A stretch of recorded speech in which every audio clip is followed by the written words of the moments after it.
The budget.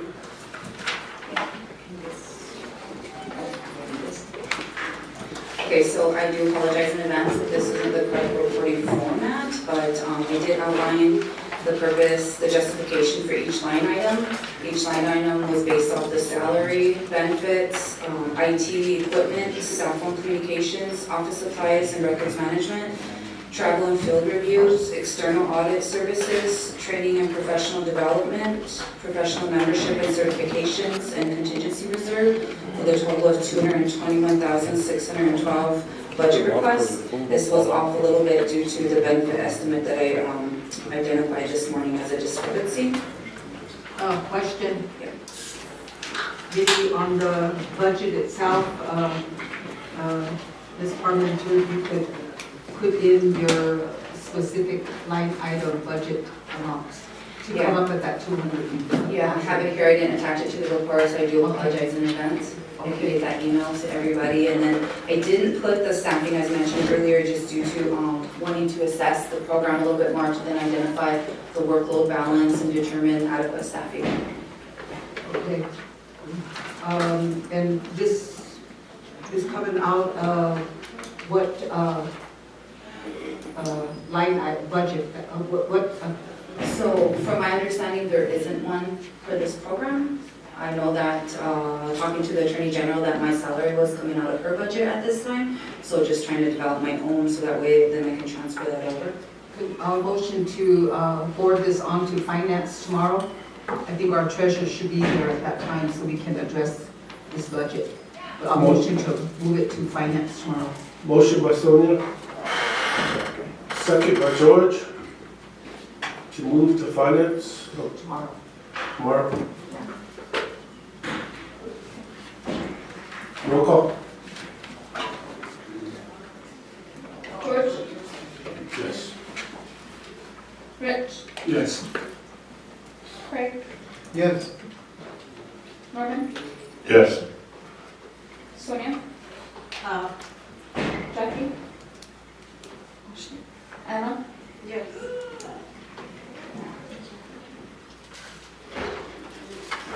Yes. 6 yes, motion carried. So we'll forward this to finance tomorrow, and then hopefully you can have that included. Yep. Okay, thank you. Someone will reach out or? Yeah, You will? Yeah. All right. Thank you guys, appreciate it. Thank you, Francis.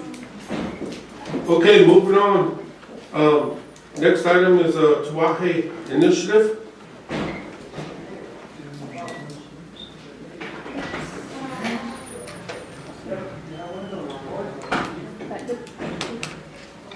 Was Cindy going to present this? Was Cindy going to present this? Oh, So, John?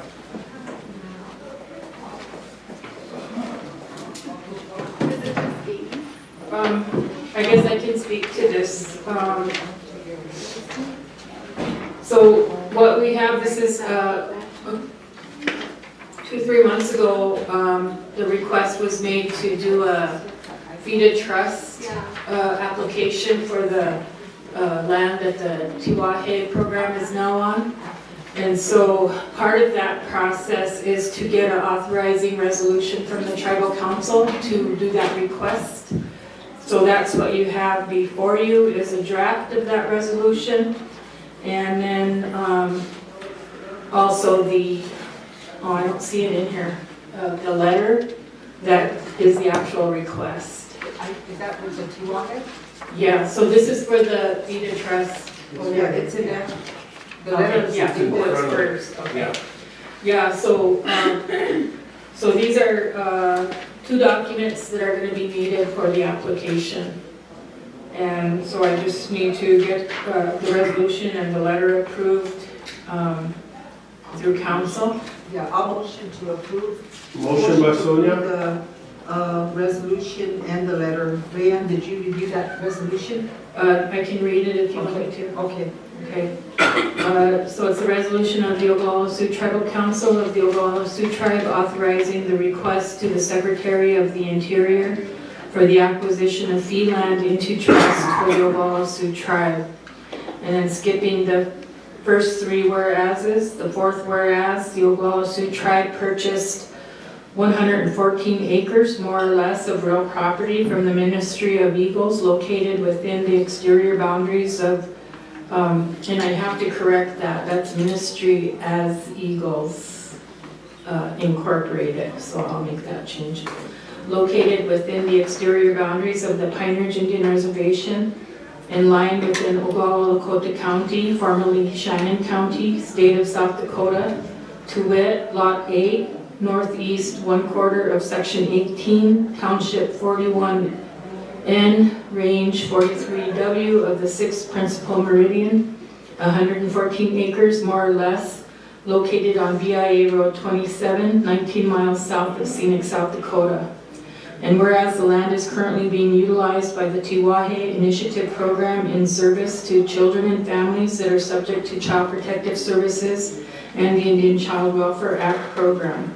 And whereas it is beneficial to the Oglala Sioux tribe that the fee land be taken into trust by the United States, as it is located within reservation boundaries, would reduce checkerboarding, facilitate tribal self-determination, and benefit the general welfare of the members of the Oglala Sioux tribe. And whereas the OST Law and Order Committee has reviewed the request and recommends tribal council approval and authorization requesting fee land into trust for the purposes stated above. Now therefore be it resolved that the Oglala Sioux Tribal Council does hereby approves and authorizes the request to the Secretary of the Interior for the acquisition of fee land into trust for the Oglala Sioux tribe lying within Oglala Lakota County, formerly Shannon County, state of South Dakota, to wit, Lot A, northeast 1/4 of Section 18, Township 41N, Range 43W of the 6th Principal Meridian, 114 acres more or less, located on BIA Road 27, 19 miles south of scenic South Dakota, with letter of request as attached and incorporated by reference as fully set forth herein. And be it further resolved that the tribal president, or in his absence, the tribal vice president, is hereby authorized to sign any documents to effectuate the fee land into trust acquisition certification. Motion by Sonia, do we have a second? Second by Rich. Forward to council. Do we do that together with the letter, Rhian, or should we do it separately? I think you're okay, because it's going to be read into the council record, so. Okay. Roll call. George, Yes. Rich, Yes. Norman, Yeah. Sonia, Anna, Yes. Blaine, Yes. 6 yes. 6 yes, motion carried. Okay. That's it for the Tiwahe initiative. The next item is the OSD courts. Those job descriptions are the next ones on your packet there. So if you could take a look at those. Casey is in interviews today. He said he was going to be here, but he has interviews and all he needs is approval for those job descriptions.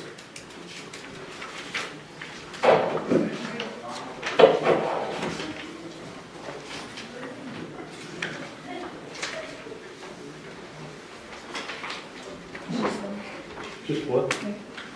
Just one job? Just one, yeah.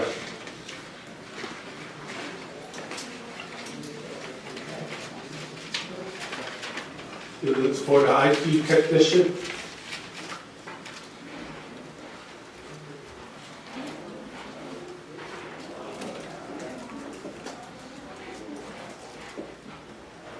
We have a motion to approve. Motion to approve. Motion by Sonia. Then just go to HR, HR. HR. Second by Rich.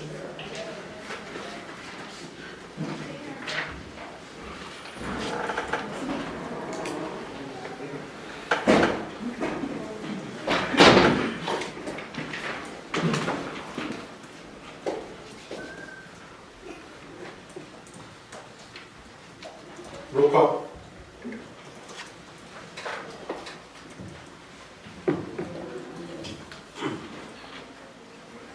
George, Yes. Rich, Yes.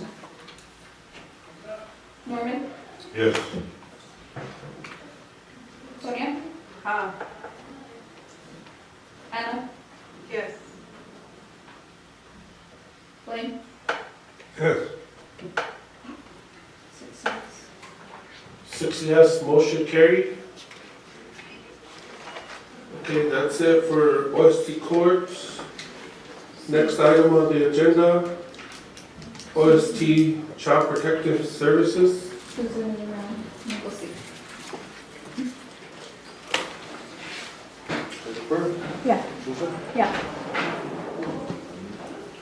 Same she was.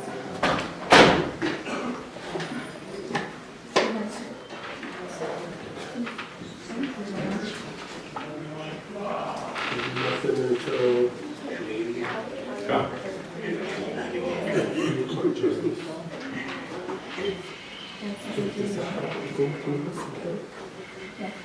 We will have to approve it and we'll cancel.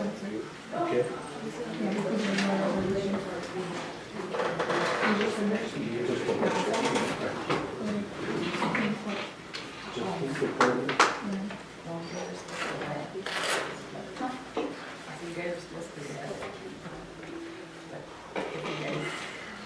I see her in the building.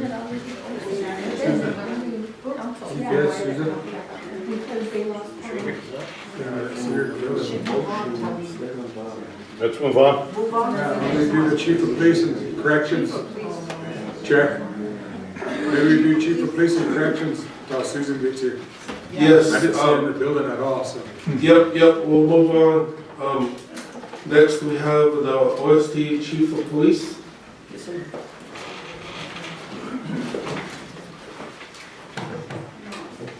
Good afternoon. I have just a couple things. I want to start off with Vladimir Clifford is our criminal investigator supervisor. He wants to get some units. He's got, we met with Lenny in finance. In his budget, he does have some money left to get units. So he ran a quote through. Most of his units are in the hundreds of thousands of miles. Some barely run, some barely get here and there. So he'd like to update his fleet. So I had to just do a little proposal, let him read it through, and we'll get it direct. Yeah, it's proposals from Chicago Motors. You get 3 used police units, are fully equipped and everything. The total price is like $150,785. Have it in your budget? Yeah. Chair, Go ahead, can we Sonia. get a copy of it? Yeah, that's right here. Can we get a copy of that? So we can look at it? And, you do have it in your budget, you said? Yes, we do. I can approve if, once we get his paperwork done. Okay, I'll make a motion to approve it. okay, we got George and then Ria. I just had a quick question. So did you do 3 competitive bids? Or you just went sole source? No, we just went to those guys, because they're fully equipped and they're used. Okay. They're only 2 years old on the mileage. They're ex-ton police department vehicles from Illinois.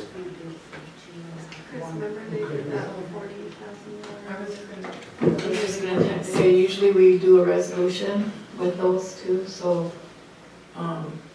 if you give me the information, I can draft that up for you. You motion. That'll be part of my motion to have the Okay. attorney draft a resolution. Motion by Sonia, Second. second by Blaine. I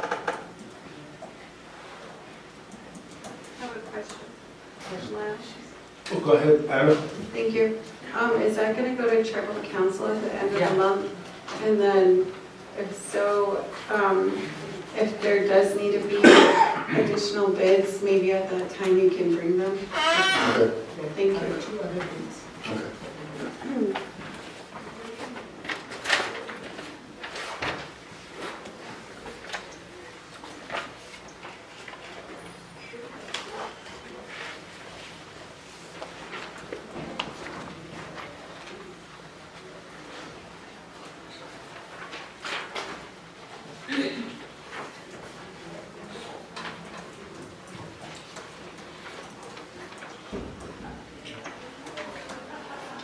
Any more questions? We need to get a copy to the secretary too. Okay, I'll get one more. I don't know. Here's my.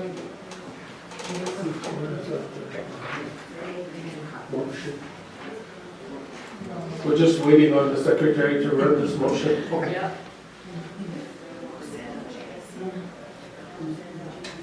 Susan, right there.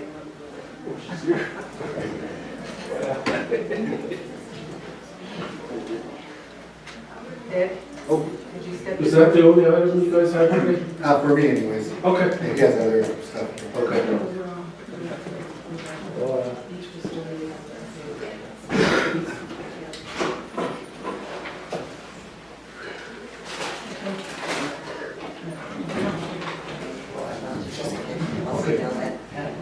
Thank you.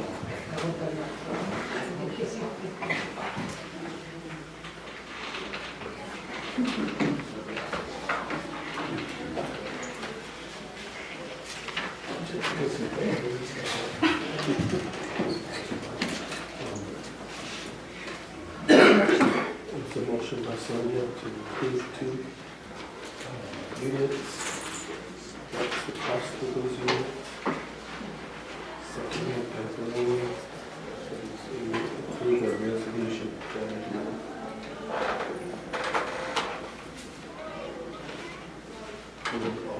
Sure. You know, Jace, when you get a chance, you ought to, draft up a request for some year-end funding from BIA for brand new units. I really hate to see you guys having to get used units, man. You guys with law enforcement are pretty much off. I don't want to see us always having to rely on having to use used units all the time. But if there's a way, if there's some year-end funding available for the Office of Justice Services or whatever, for some year-end funding, I'd really like us to at least get a letter out requesting it, Jace. I mean, if they say no, they say no, but at least we tried. Maybe there's some money sitting out there at the BIA house, year-end, $2 million or something. Comment? So, I was gonna run that motion, go Real ahead. quick. Remember, they did a list of all those programs that wanted year-end funding from the BIA. I don't know if they were one of them, but they were all denied. So that was something that we got back by letter.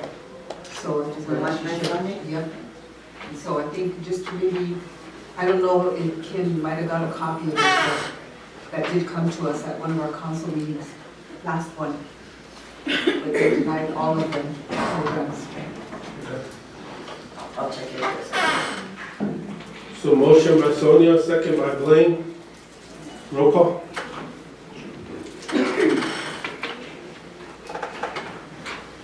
George, Yes. Rich, Yes.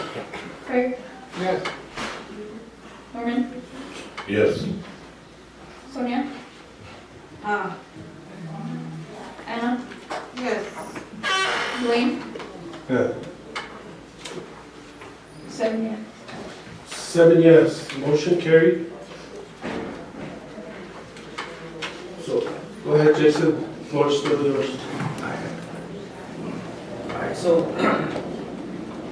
we started to do some community effort stuff, on the ground stuff, inside the office stuff that we can do without having to spend any money, without having to go through council and things like that. So there's a lot of boots on the ground initiatives that we're doing. One of them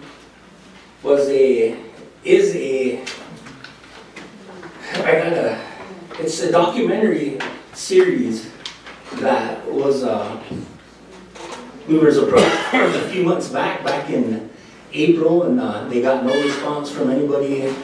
So they kept trying. Finally, they got in contact with me. At the end of April, or 1st of May, there we started talking about things, and they want to do a pilot type series here, based on the police force, and based on, they want to do a low, like a beginning first-time officer to the veteran seasoned officer. So they got a whole proposal that they come up with. I met with them through Zoom on a meeting. Chris Ayer, I don't know if you guys know who Chris Ayer is, the guy that does Smoke Signals and all those movies. He's a producer on it. So we talked about it. I talked about a lot of things that we didn't want from it, but I told him we don't want none of this poverty porn stuff that is out there. That we have a lot of good things that we have here on this reservation, and those are the things that we want to bring to light. So I have a proposal that they sent to me. If I could pass it around, or can you pass it there, please? And I apologize. I ran and the court only made 6. And I'll get you guys.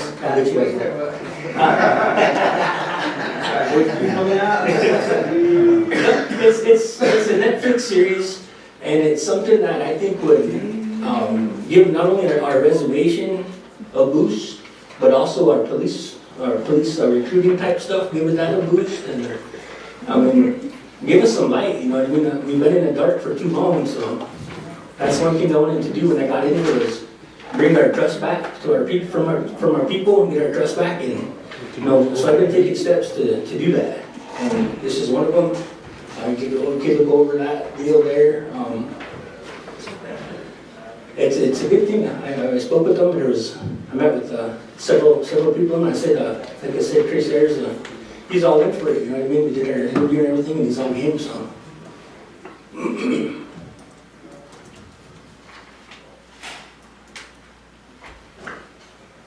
Are you needing approval on Yes. this? Yes.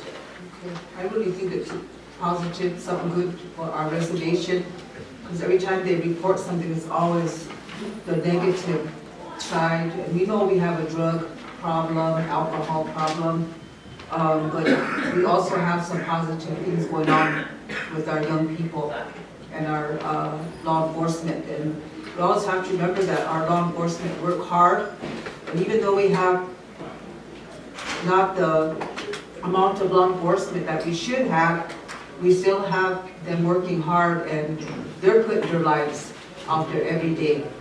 And at any time, something could happen to them. So we always have to remember that. But I do want to say this is really something good, and I'll motion to approve. Second. Motion by Sonia, second by Craig.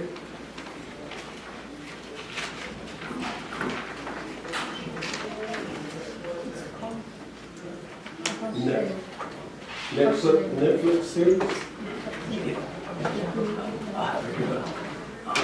Police Department.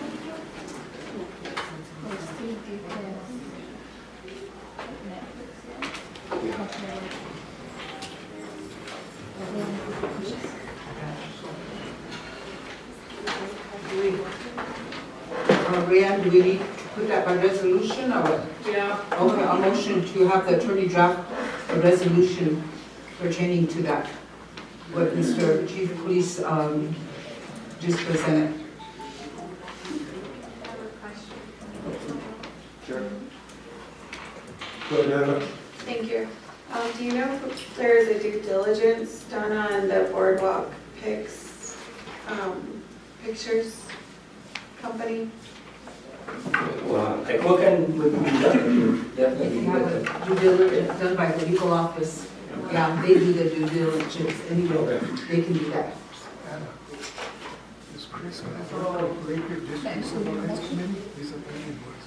So how do we go to? He did the film in Harlem. Yes, I was there when he shot it, and this number of skins. He's a pretty good guy.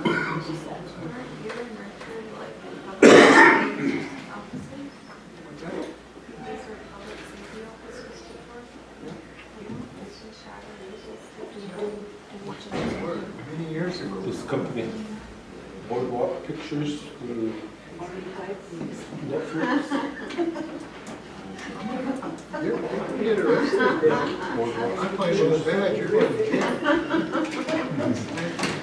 I play so bad, you're going to jail.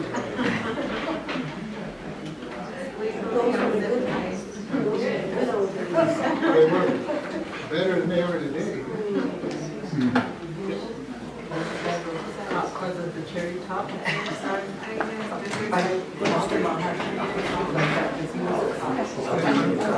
First one I had big handlights. Okay. We have the motion and the second. Roll call. I was in the chief deputy for Rich, Yes. Craig, Yes. Norman, Yes. Sonia? Uh, Jackie, Anna, Yes. Blaine, Yeah. 7 yes. 7 yes, motion carried. So, Jason, when you become famous, just don't forget us little people. When you become famous again. Again, yeah. I appreciate that one. So like I said, I asked my staff to come up with some ideas about what we could do in the community. So I got Elena Clifford, she immediately popped in. She said, I want to do this, this, this, and this. I said, okay, put it down on a piece of paper, we'll start it up. So what we're going to do, we're teaming up with Kyle Mestiff and his group, and we're going to start these pop-up events in each community.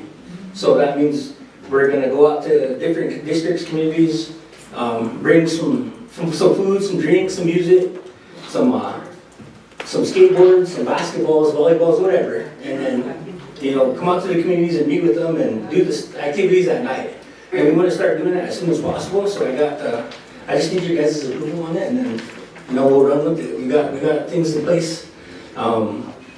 Diane Sharp from the Empowerment, Native American Indigenous Empowerment thing, she's willing to help us. So, but that's why we get this stuff going. That's Motion. second. Motion by Craig, second by Sonia.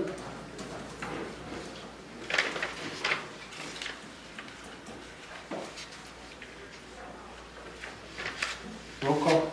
Roll call.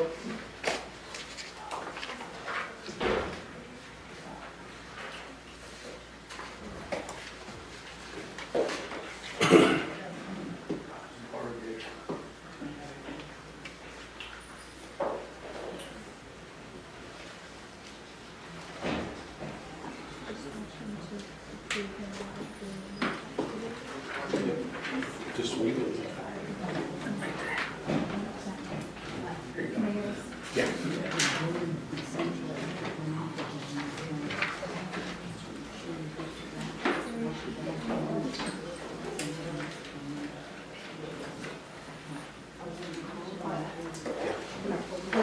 And I'm sorry, Corey, my first time doing this lot of stuff, so I'll get better at it here. Yeah.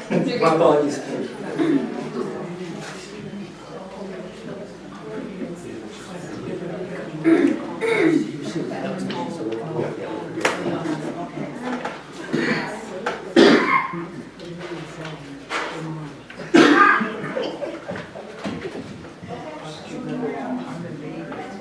Rich, Yes. Craig, Yes. Norman, Yes. Sonia, Jackie, Anna, Yes. Blaine, Yeah. 7 yes. 7 yes, motion carried.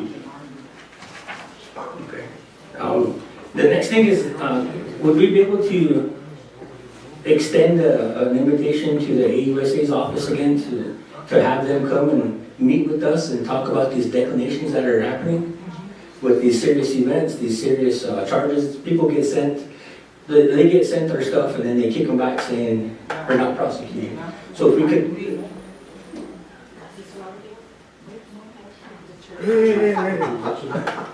No motion. Second. Gotta put the L on me now. We were supposed to be meeting quarterly with the feds, and we've been trying to get a meeting with them.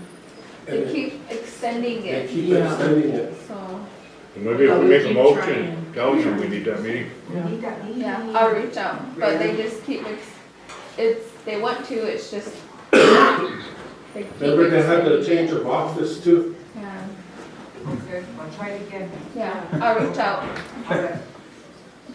Yeah, so she'll definitely know when we get a date for that, and then we'll include you guys, so you can bring all your concerns too. And then the housing, I think we're gonna get that addressed, right? The housing, we can coordinate with us a little better, understanding what they can contribute to our things like this event that we wanna do. So, Tuesday, we have board meeting. okay, You're gonna come okay. on. Stop out here. Tuesday at what time? 10 o'clock. HHS Sharp. maybe. 10 o'clock sharp. Okay. There's committee out there. Okay, well, that's all I have right now. That- Okay, thank you. Oh, go ahead, Anna. Just a quick question. At Youth Affairs Committee, we had a motion that we talked during Law and Order about setting up insurance road blocks during Oglala Nation, like the main point of contact, like the main areas on the main roads, just to maybe from like 1 p.m. to like 10 p.m., just to all the traffic that's coming in, make sure that they're, alcohol drug free, or, just some extra safety precautions. And I know that there's a lot of law enforcement that's going to be out during Oglala Nation, but that's something that we discussed during Youth Affairs to kind of keep our youth and our people here safe during those hours. Just during the main roads to the And what- reservation. Committee, what she's talking about is item number 17 in your packet. Oh, I didn't have it agenda. Yeah, we got it on. Sorry, I don't have it agenda. Was that for ED&D?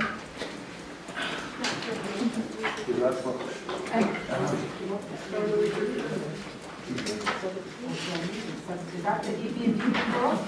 No, Yeah, it's, it's youth, but that was my mistake. I thought it was EAPD.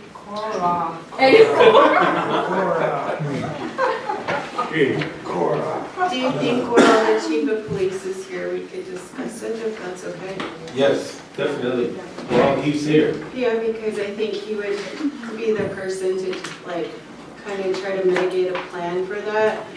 I know you've been talking with other nations on getting their officers here and stuff like that, because I know you guys are going to be pretty spread out, but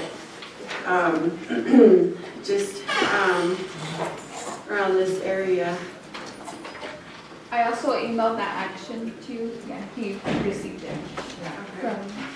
So he's aware. Can we get your thoughts on that?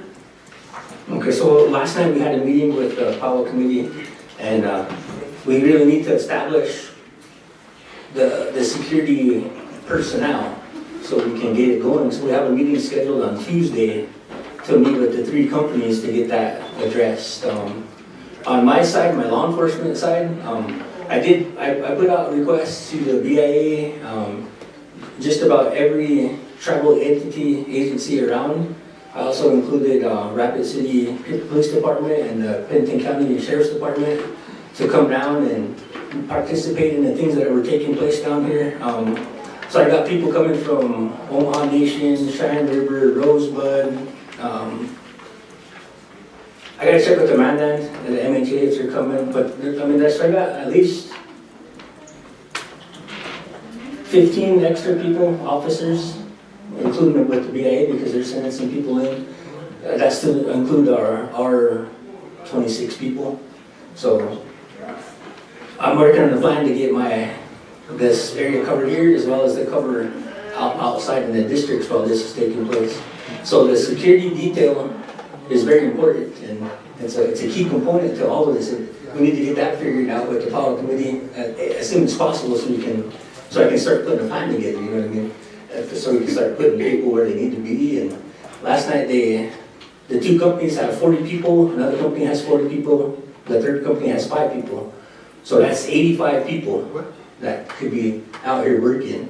So we just with the Power Committee, and then they got to finalize their stuff on that. So. Do Do you think that's something that's possible, just like at the main entrances to Pine Ridge? Just between certain hours, those busy hours during the day? Checkpoints? Yeah. We could probably do some.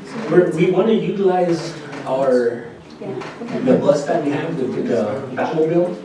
We want to put that up at the hospital. That way we can put some people, cadets there to watch these prisoners that come in that need medical clearance. So that's got cells in it.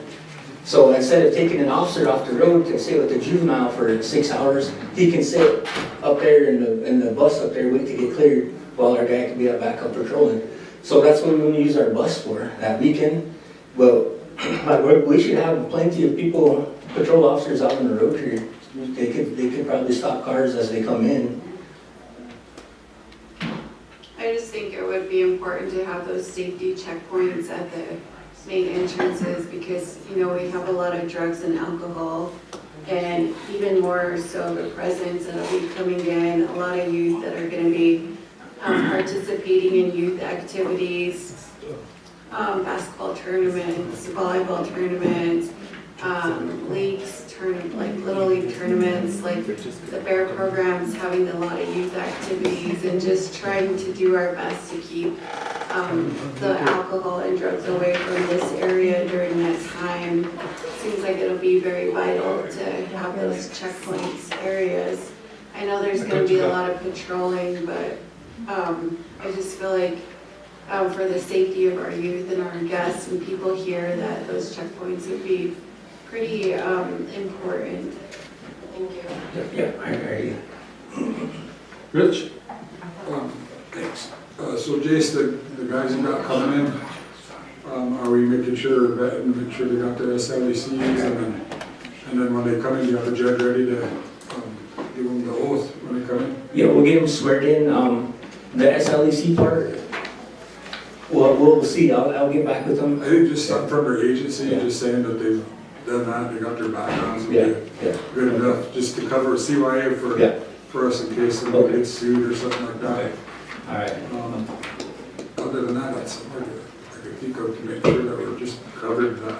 And you probably already have an agreement, Rand, we already probably have a deputization agreement or some kind of agreement with other entities for I was just going to ask, is that something we're going to be needing here? Because what we have in place right now are mutual aid supports with Rapid City, Pennington County, I think, I'm not sure if Alderton, Bennett, I think, I can't remember which ones have them. But those are not arresting powers or anything, and they just come to the aid at the request of the tribe, and they can decide if they want to come aid or not. Across deputization, of course, would be giving them arresting authority too, so that might be something we would want to do, just, you know, to give the law enforcement that much more to have them have that ability. Otherwise, they're going to just hold on to somebody until one of our guys can show up, which is time consuming too. So we could probably do a cross-deputization agreement, which would be specific for Oglala, Oglala Nation, Palo. Right. And under that, you could probably have your SLECs. Right. All the criteria that our law enforcement has, they all have to have. And I'm sure they all have backgrounds, right? Because we all follow the same, pretty much the same BIA rules anyways. Most of us are state rules, so. I just want to make sure we're CYA. I agree. Sonia and Jackie? Yeah, I was just gonna say that, last week, the powwow committee did come and give us an update.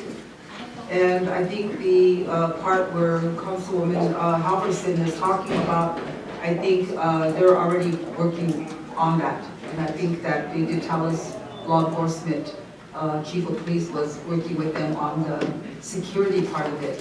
But I do hear what he's saying about, security in general, what they usually hire every year for powwow. I think, you know, I think they are still working on it. I don't know when you guys will finalize your plans and all of that, but I'm assuming maybe Tuesday. Tuesday we're going to meet, and then hopefully there we get a Okay. of who we're going to hire for that. Yeah. Okay, so I know that they did come and give us a report on it, that you guys were working on it.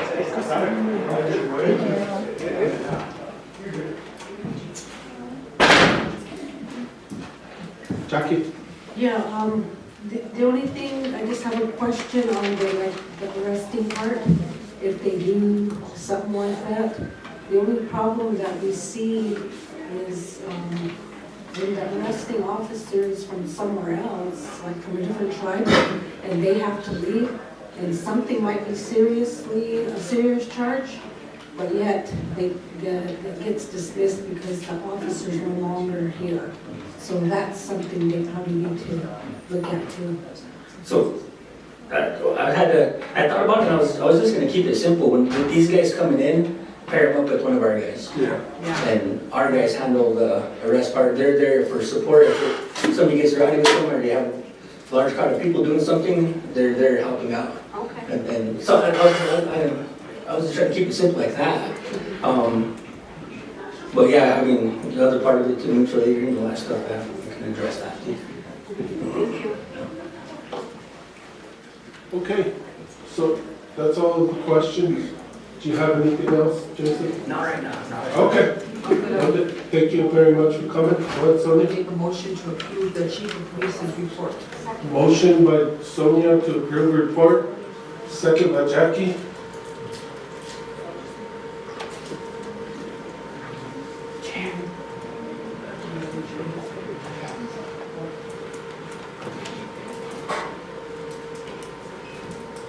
George? Yes. Rich? Yes. Sonia? Jackie?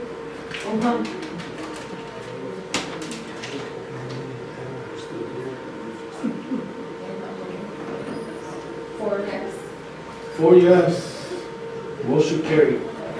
Thank you guys. Thank you, Jason. So, well, Jason is still here, we want to discuss with corrections, Gene, in reference to our conversations from earlier. Oh, yes. So they're both here before they leave. So Jeannie, Yes. come on up. Hit the hot seat. So Jean, one of the reasons why we asked was, as we're preparing to be prepared for Oglala Nation, we want to be, we don't want our officers tied up all the time. We don't want them tied up at IHS and all that all goes when we get up there and stuff, but one of the comments that was overheard to the chief of police is that now I'm going to make a new rule. I'm going to lower the BACs down for you guys, so you're going to have to, it's going to make it way more difficult for our officers. And we were that concerned. It was like, hold on, you could just change the policy in the middle of nowhere about having to come to law and order, and you could change the BAC rule for your corrections and all. And so that was one of our concerns. Is one of the supervisors made a comment to the chief of police that during this period is going to lower the BAC, which is going to make it really more difficult for law enforcement. We're not trying to do that. We're trying to just prepare for this big influx of people that are going to be coming. And as with that, you know, the year numbers go up too as well. So that's all we ask you to come. So one of the things that we've noticed all our years of working in corrections is when the police officers arrest someone, they don't want to keep arresting them throughout the weekend. They'll stack charges. So then we got this prisoner with 538, 503 resisting, sitting there for 4 or 5 days. And then their 72 hours is up, they get released, no report.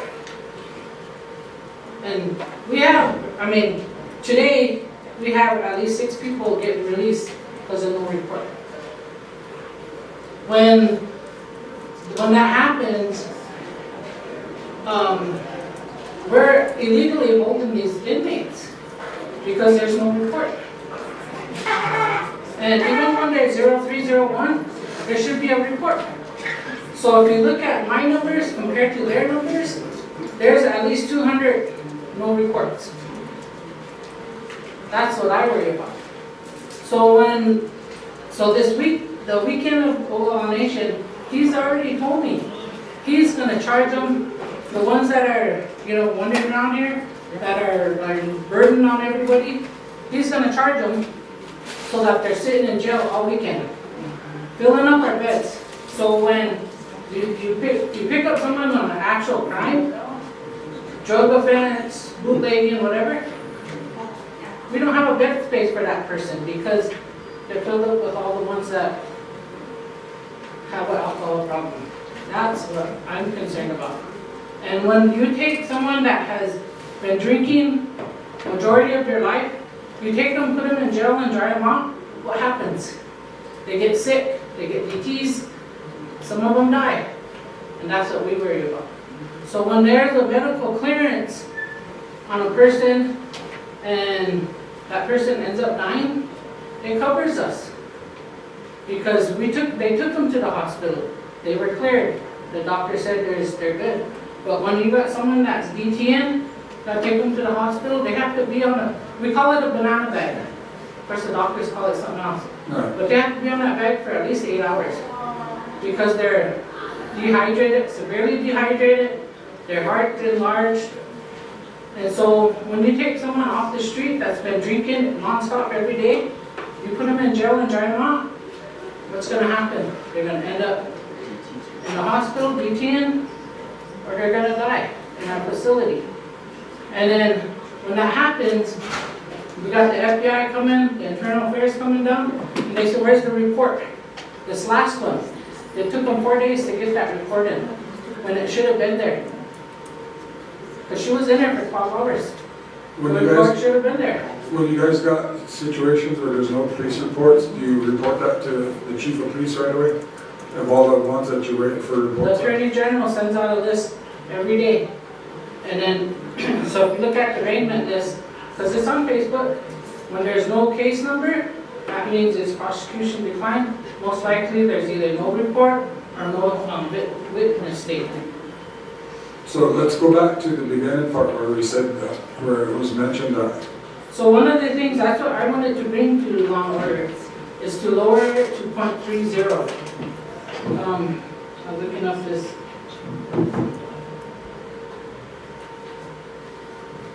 Because I asked Dr. Jumpinigo one time, I said, what's the safe limit for alcohol? She couldn't give me an answer. She said there is no safe limit. It depends on the person, when the last time they ate, their size, and how long they've been drinking. So in here it has alcohol poisoning, typically occurs at a BAC of 0.30 or higher. At this level, individuals experience extreme confusion, vomiting, stupor, and a high risk of losing consciousness. Any BAC above 0.40 is considered a medical emergency and potentially fatal due to respiratory failure.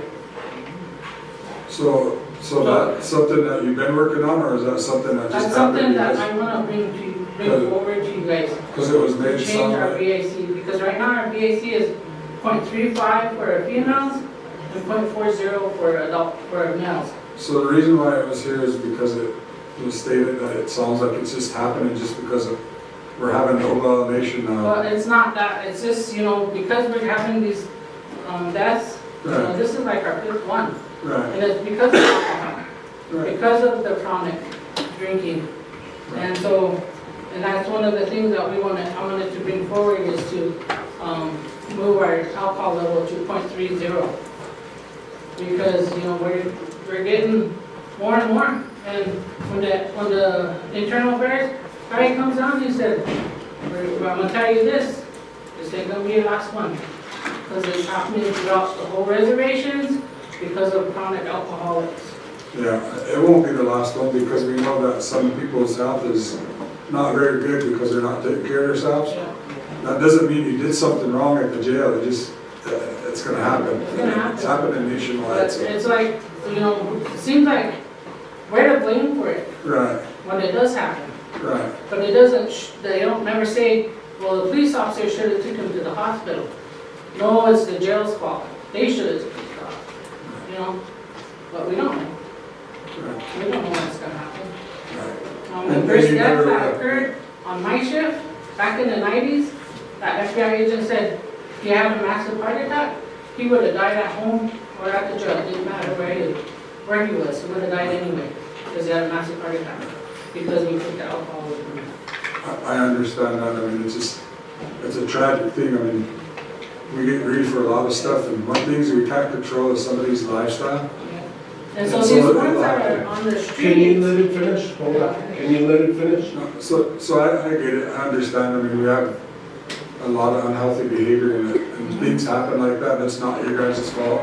Like you said, I mean, it's out of your control, so, and I think the feds get it, so it's not like you guys are getting in trouble for all the deaths that happen in your facility.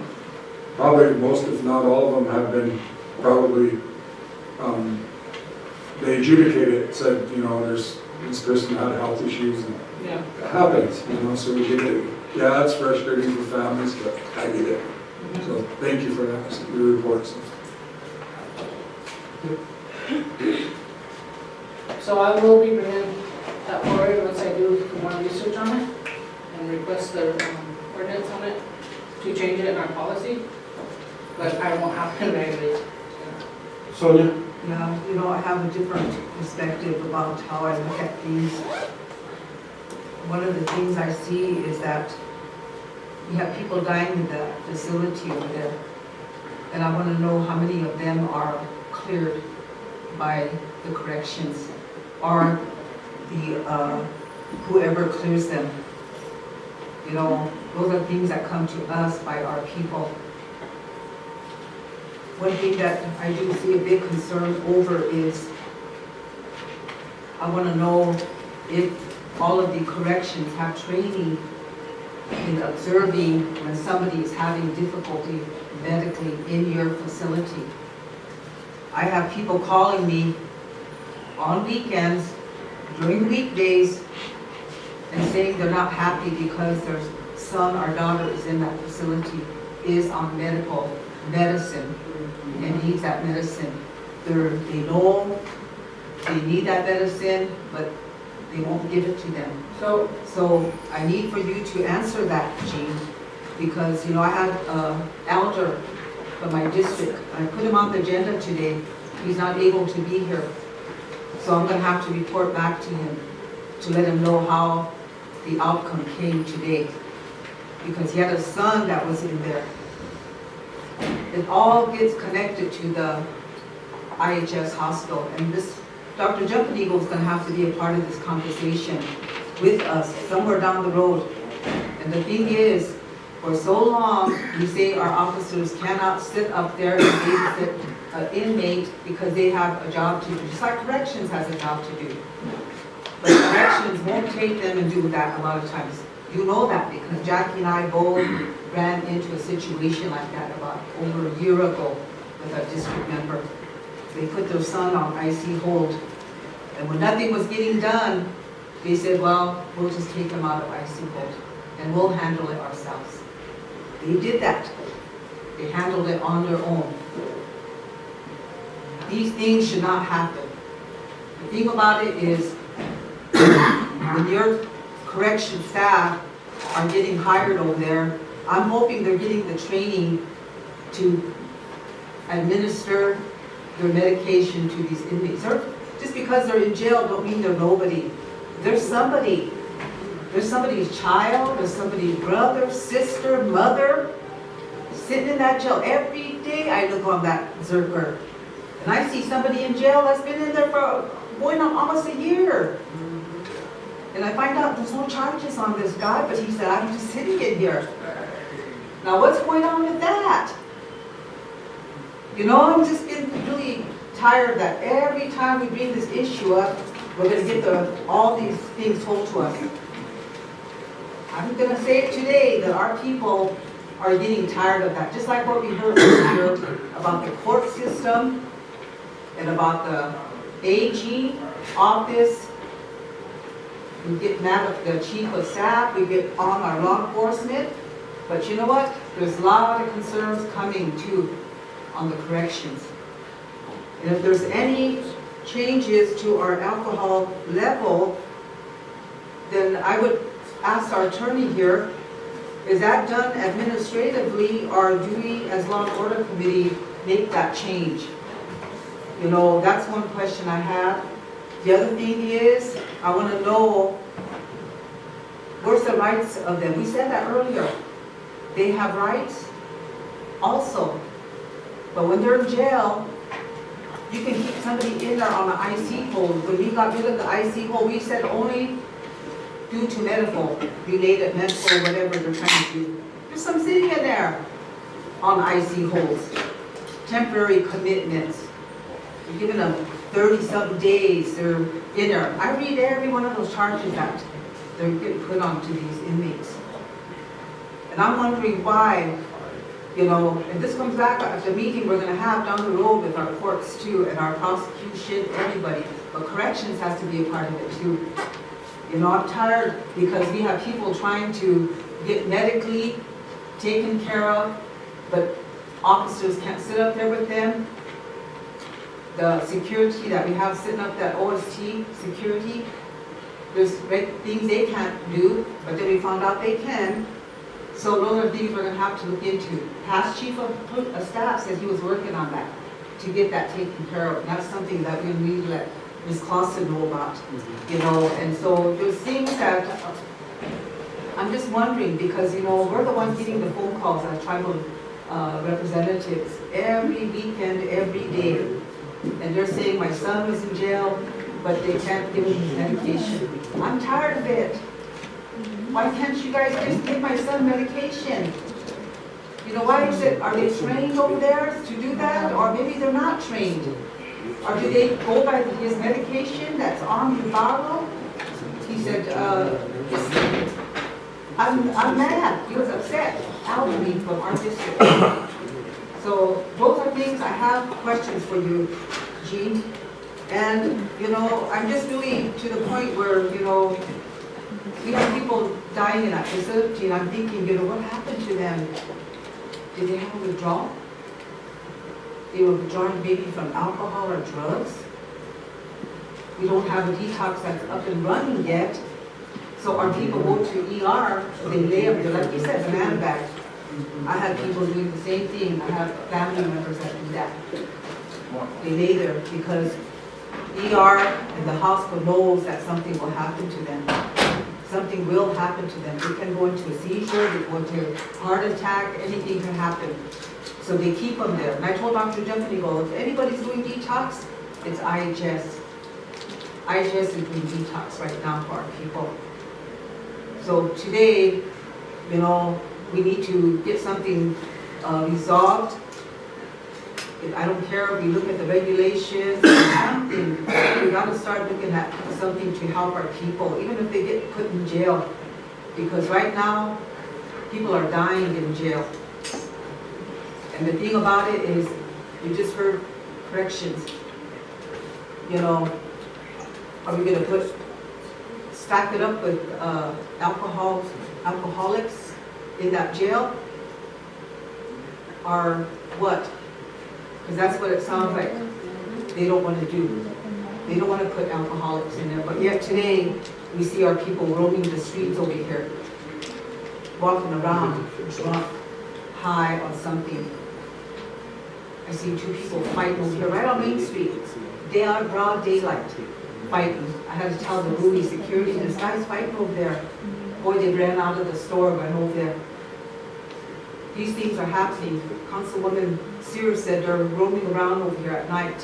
When we have a curfew that says 9 o'clock for our young people, people are still roaming around here and they're drunk and they're raising Cain and we hear everything. So, you know, I'm not going to just sit here and say, well, we can't make changes, but I think we can. And I think we can improve and we can do things better. I'm not going to sit here and say we can't. This is the way it is, this is how it's going to be, and that's what we have to hear today. But if anything, we need to try to work on this issue because I really think our people do need help, we know that. But we need this meeting that we decided Chair is going to put together.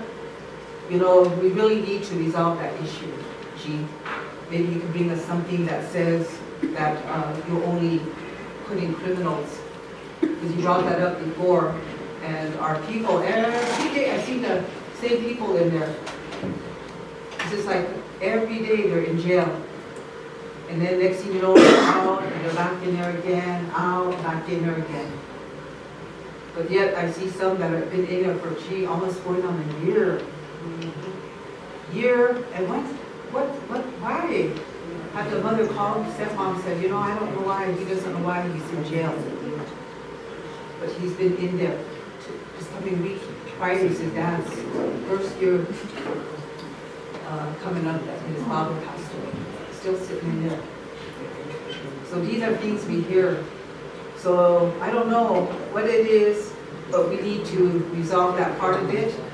And I think we need to all work on it together and try to get it resolved. Because I've had district members that sat in that jail that couldn't even get that house. Because one said this, I just said that, law enforcement said this, so the parents said, oh, heck with it. Just take him out, drop the IC charges, and they took him out of jail. They took care of him on his own. And today, you know, I was telling you, he's doing good. They had to do it on their own. And our parents and grandparents, when we have people in place that are to take care of our people's service, even though they're alcoholics and drug dealer, drug abuse, they're everything, they're sitting in that jail. And we all get paid for keeping that open, working round the clock. But my question to the attorney is to change the alcohol level. Is that an amendment to our, anything in our code that we need to make? Or do they just do that administratively? That's my question to the attorney. I guess my question to Jean would be, where do you set those standards to begin with? So those are part of our standard operating procedures. And when the Justice Center first opened, they wrote their standards, and they sat down with Norman, no, the 34, Dan Norman? They went with, anyway, they sat down with him, and they went through their standards, and they you know, he helped them rewrite them and stuff, and make sure that everything's legal. And then once he did that, then they brought him to the Law and Order approved them, and they went to council and they got approved. So in order to change anything in the standard, we gotta bring it here. So we gotta bring it here. That's what I wanted to hear. So any kind of changes needs to come to Law and Order Committee.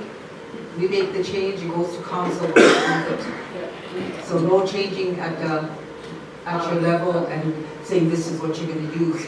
So we need to make sure of that. And then as for medication, when a prisoner is brought in and they're on medication, they call IHS and to see what kind of medication they're on and if they can get a refill.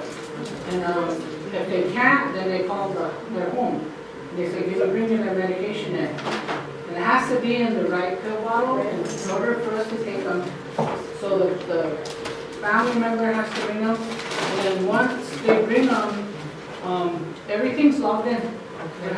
Every inmate has a medical log. It's in Zerker. So like, there's a few times people call me and say, so-and-so's not getting his medication. I said, hold on, let me look at his log. And I could see that the officer gave him each medicine and all that. So everything's logged in. And so and a lot of times, you know, they'll say they're not getting their medication, but most of the time they are. And so, but like if they already got a refill from IHS won't refill them until they're up for another refill. So the family members will have to bring in their medication. Okay, thanks for telling me that, but he told me he did take the medication over there and gave it to your whoever it was that gets the medication. And he said, so we did give it to them, but then when my son called, he never got the medication given to him. So he was saying, I need my medication. And so the dad called me and was really unhappy about, I took it over there, that's all I can do, and I don't know what's going on beyond that. So those are the concerns they have, so I guess that's something for you to look into and make sure that they're following what they're supposed to do. And then, another thing is, the inmates, we book them in, the police, the arresting officer, fills up custody officer, come out. We take them to court, the court puts a hold on them, they have court dates and stuff, and we make sure they all get to court. And so there's some that are doing, a year, because they're sentenced up to a year, and per charge, so some of them are doing 2 years.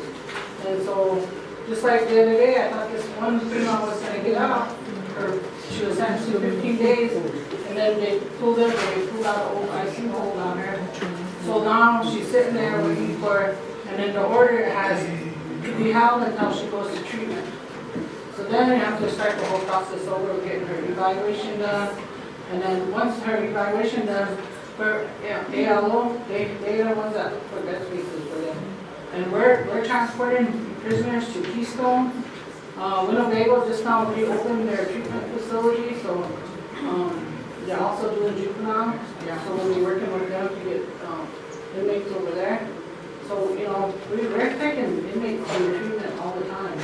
Okay, well, that's good, I'm glad that you're able to update us on that, but I'll let that person know, I can give you his name, and I think maybe you could reach out to him, but he was really just not happy.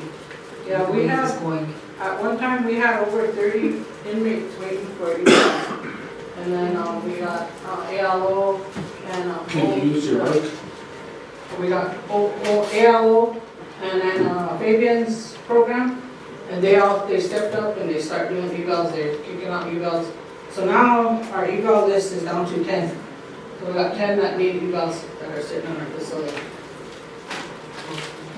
And then we got 3 that are waiting too, because they're not court ordered to do evals, but they're also allowed to volunteer.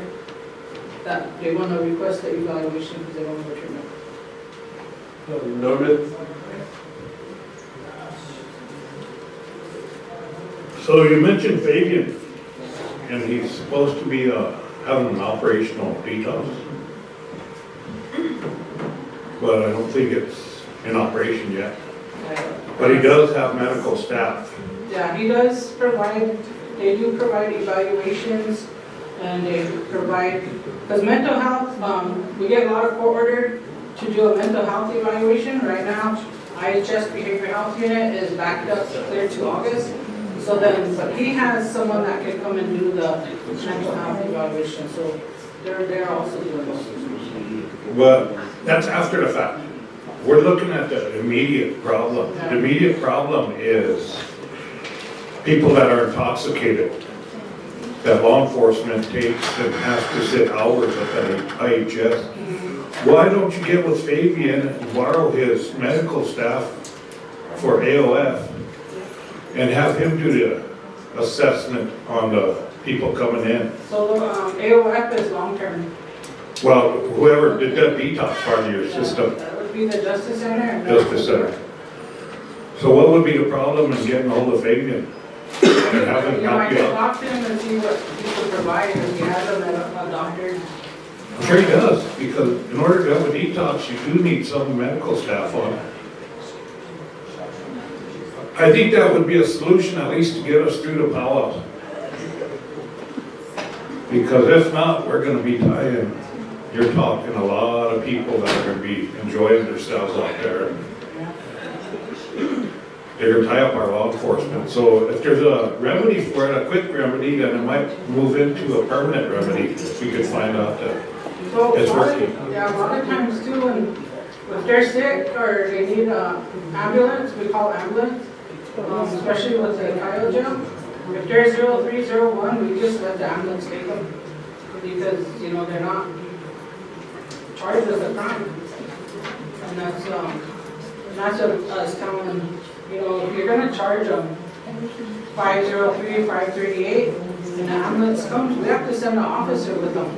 And then that ties up my officer, and, we have, at least 70 prisoners, only 4 people watching them.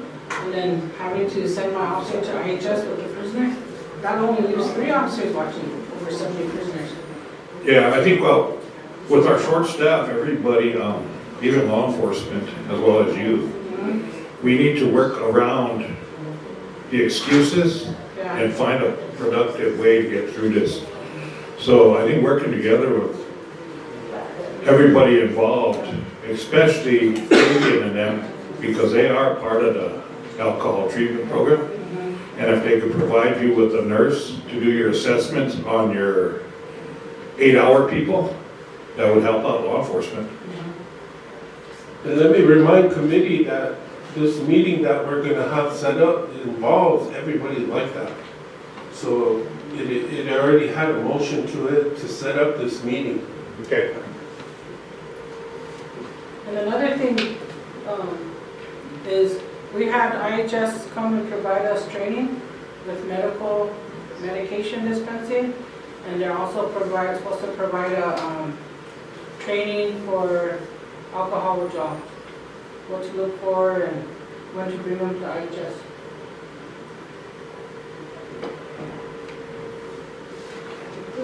Go ahead, Rich.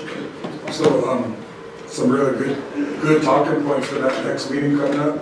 Sonia brought up a lot of good talking points. I was hoping Kim would have stayed in here, she stepped out. As far as the police reports too, Jason, I know that's something as a chief of police you deal with a lot. Sometimes you have officers out at you, I'm gonna go work somewhere else. One of the things that no chief of police will tolerate is not having police reports in, because it's the easiest way to have a lawsuit filed on you is by violating somebody's civil rights, and that's not doing a police report. So whatever you got to do to get a handle on that, and cooperating with corrections and each other if you got issues like that, I would imagine that the two of you have an open door policy, an open phone policy. Gene, if you're having issues with officers not doing reports and you got people that are sitting there with their rights being violated, I'm sure that a phone call to Jason and back and forth would be good for both of you. And Kim, if she comes in here, I was just going to tell her our discussion with IHS. So the past chief of staff was working on, before, I think when Joe was in there, they took out the wording in their contract that said that they would watch prisoners that were brought in. Well, they took that out when Joe was in there, and John had recently put that back in, so that would alleviate some of the stress on law enforcement and corrections, would allow their security to watch over prisoners and stuff whenever the officer had to drop them off. So I wanted to share that with Kim, and the discussions between John Long and IHS was that they can do that, but the last one had written it out of the contract. It just needs to be put back in there, and that's what we're going to ask Kim to do, is make sure that that's followed through, Chair. So, and she's not here, so. I think that's what to go look for. Yeah, so that's what we want to bring up with Kim, is that we get that back into the contract for IHS security. Yeah, they should have a security station in the ER at all times. Yeah. Because there was a prisoner that the police officer dropped off, and then she ended up assaulting Nurse staff. Yeah. So there should be a security in the ER at all times. Yeah, because, Chair, we're getting some of our staff up there being assaulted by prisoners. And one of the things I wanted to bring up too on Jason and inside of law enforcement, majority of the time that they're getting calls, it's because the behavior, it's not necessarily that they're just getting called in for being drunk. I know sometimes you get calls where somebody's walking down the street and they're staggering all over, you get that. But there's majority of them, Jason, is probably because they're disorderly. And the officers, when they show up at the scene, you can see the disorderly act happening in your presence. It doesn't require somebody to testify or anything. It's just officer shows up, individuals being disorderly, cussing, yelling around, whatever it is. So that's easy to just charge somebody with disorderly instead of always relying on intoxication. You know what I mean? Because it seems like intoxication is always the issue when we come up to this. So let's start looking at the behavior and what crime they're violating, disorderly conduct. If it's resisted arrest, whatever it is like that. Thank you. Go ahead, Jackie. Yeah, I think one of the things that was mentioned is the overflow, you know, especially with the powwow coming up, how are you guys gonna handle that? Can you guys ask for some help like they're doing, like Rosewood or anybody else? No, They're all short?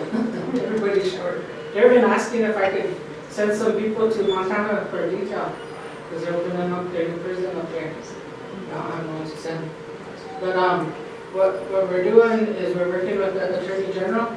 She's gonna go through the ones that are sitting in the Justice Center right now, because there's, how we run it is, you know, all sentenced prisoners go to the AOF, or if they're on a no bond hold, or if their bond's over $1,000, they go to the AOF. But anybody else stays at the Justice Center and RDC. And so she's gonna go through that list and see, because there are some that's been sitting in there for a long time on a $250 bond. And their bench warrants, so they do the disposition hearing. Their disposition hearing is usually about 2 weeks out, but their bench warrants, their bench trials are out 3 months. So if they can't afford to bond out, they're gonna sit there for 3 months waiting for their bench trial. And so the Attorney General is supposed to go through that list and see who she can request for, put in a motion for soft bond and release them. And that will alleviate the bench meeting. Because the Justice Center is only a 72-bed facility for adults. And then we can't put anybody on the juvenile side because we don't have the staff to watch that side. Well, Kim, while you were out, we were just talking about the IHS contract that we had before, when Joe Herman was in there at some point, before, a long time ago, we watched prisoners. Joe Herman was in there, and then at some point, it fell out of the contract, or it was removed, or they didn't watch prisoners. The past chief of staff, before you, John Long, had met with IHS and them, and they were putting it back in there to where the security officer can actually be in the, like they said, in the back, you know, making sure their staff is safe and those prisoners are being watched. So that was being written back into it. So if we could follow up on that. Yeah, we recently met with Sarah. We recently met with Sarah Jumpigo. Those people that are sitting there that are called security are there for mental health holds. So if they come in there and the staff deems that they're mentally ill and they need to go to a mental health institute, then those security guards will come in and they will take those guys. So we don't have a really big staff there, so it leaves it vacant, but they do monitor that emergency room constantly. They've got a little office back there and they do it. So their contract basically says if we get a mental health hold and they're mentally ill, say they're schizophrenic, and they're not, we have no place to put them, they won't take them anywhere, then those people will transfer them to Scottsbluff, Sioux Falls, someplace that will take the mental health. So they don't even make it out to the jail if they're on a mental health hold.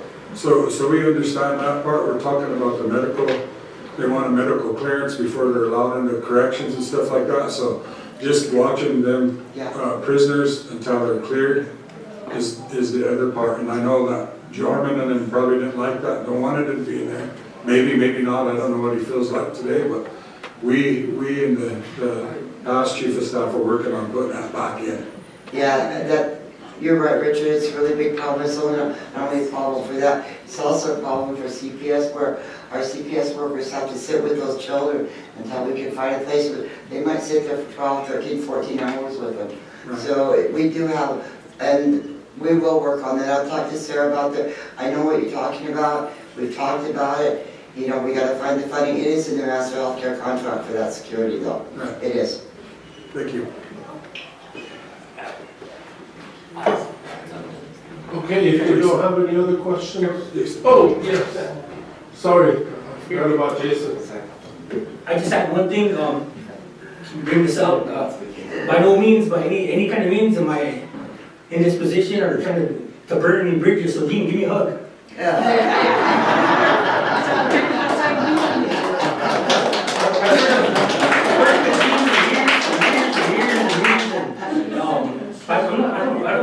There's a lot of components that need to work. And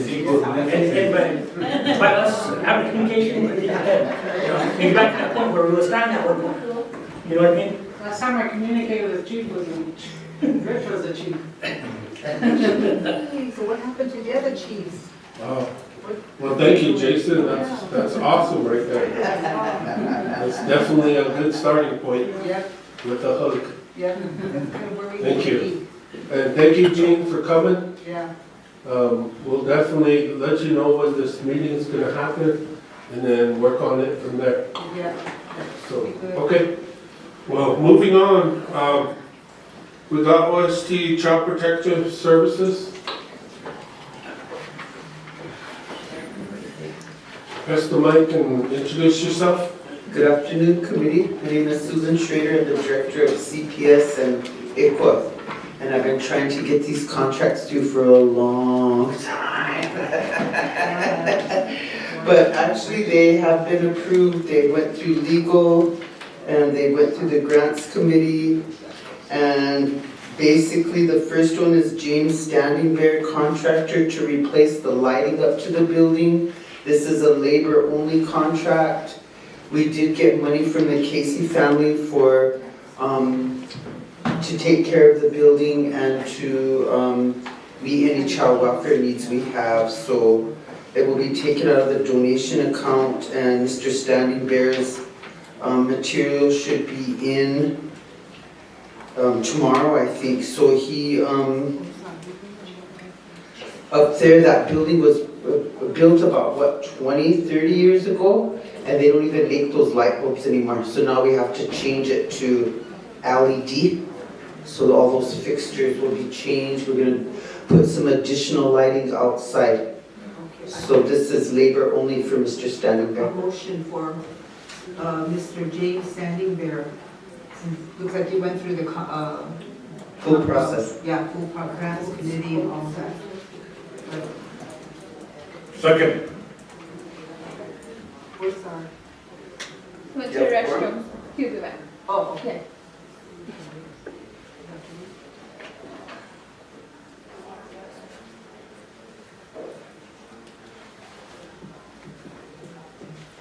So Susan, Oh. since we're nobody here to chair, but, is there, did you guys go like getting quotes for these or? Well, actually, this money came right after I started, Jackie, in October of '23. So we requested from Property and Supply, as Dean instructed, to do a RFP. Is that what you said? RFP, Yeah, RFP. And so then about last year sometime, Mr. Palmer came up, and then he's no longer employed. And I've been trying to get these contracts through since April because we had the Casey family board of directors at the office a few weeks ago. And I was trying to get that building fixed up and before they came, but the contracts really didn't go through. So I did get special permission from the treasurer for the painting, the electrical, and the groundskeeper. I want to get that sprinkler system fixed and try to get that yard and stuff all fixed up, you know what I mean?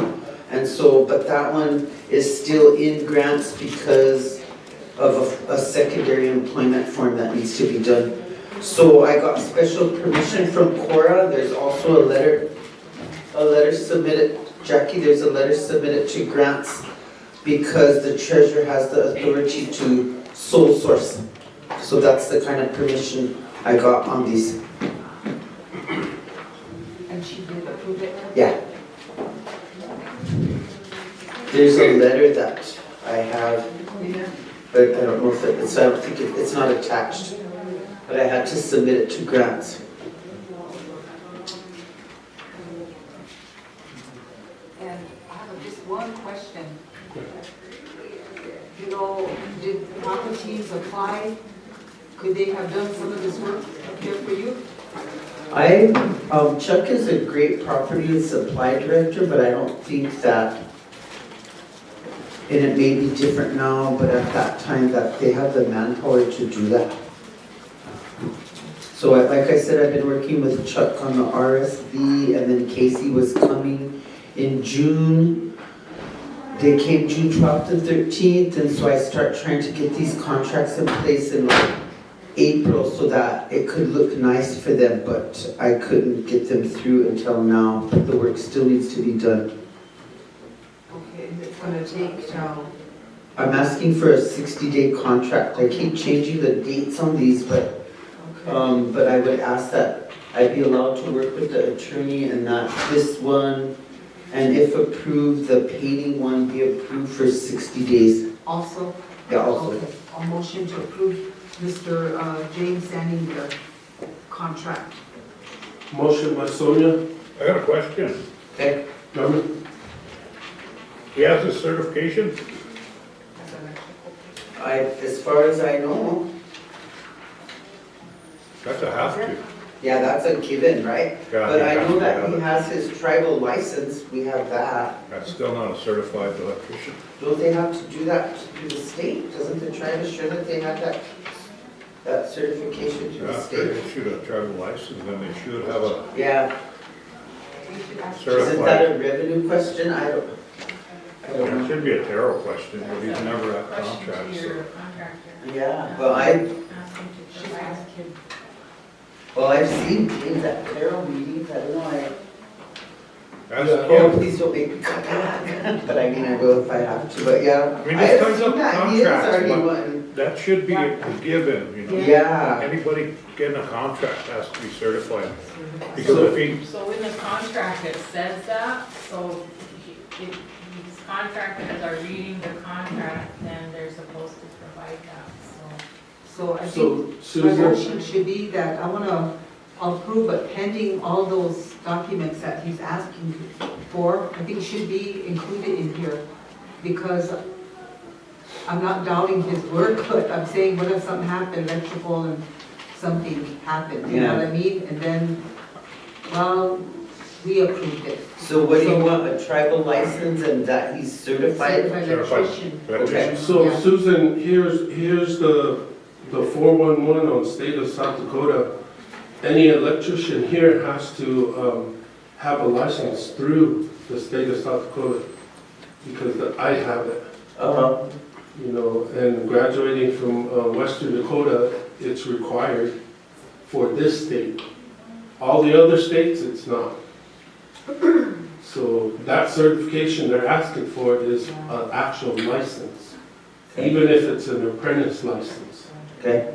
Okay, So so. Well, that's he's an where the older man electrician. that's worked for housing for many years, so Yeah. Back here too. Yeah. Chucks. I know who he is, but he lives right at, lives at the veteran shelter and I just wanted to make sure he has that, now that you brought that up. but I know that they have to get licensed and pay their taxes, but you know, yeah, I can get that before, what do I do now? Just submit it? Pending, once he shows that and gives it to her, then maybe, you could. Let Leanne know? Yeah, Leanne and Lyle know, Okay. yeah. That everything is okay. So And the chief of staff. Okay. it's number 9 in your contract. So this one can go to XB? After we approve it, Yeah. pending? Pending that. Yep, so that's your motion? Yeah, Yes. that's my motion. Make sure he follows number 9, Susan. Yeah, that's all, he's Explains already everything in committed to this, right? He's already committed to this. Number 9 spells it out specifically that the contractor will comply with all applicable federal, state, and tribal laws requiring drivers and other licenses, business permits, and certificates required to carry out the services to be But performed. he should have gave it to you, attached it. Okay. Yeah, that's why we're asking for it. Okay. Yeah. So do we have a second? Norman. Norman, Question. question by Jackie? On the dates of the contract, you can just amend those for The dates. the date that he's Yeah, gonna that's what I start. would ask, that it just be approved as a 60-day contract and that, you know, once the license is approved, because a lot of times when we go to grants, first we go to chief of staff, then we go to attorney, then we go to grants.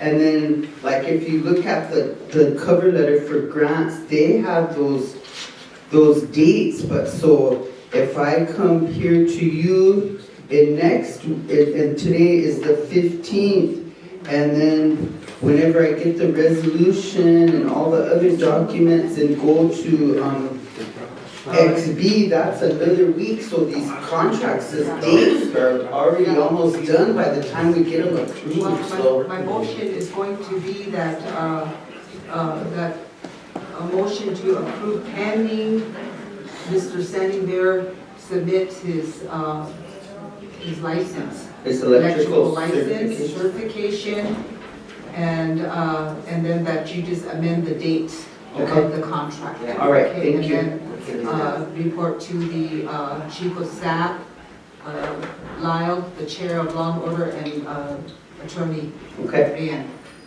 And they can go to XB. No other questions? Roll call. Which one are we doing?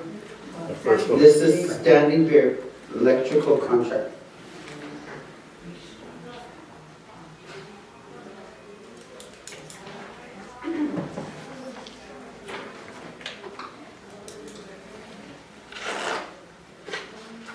Rich, Yes. Norman, Yes. Sonia, Jackie. 4 yes. 4 yes, motion carried. Okay, next contract. Ishta Ska Painting, and this is also labor only, 50% upfront, request 60-day contract. And I'd like the committee to note that in number 8, the contractor affirms that he's properly trained and licensed, and he's been waiting for this because he works in Rapid City, so he kind of needs to get rolling, have the dates.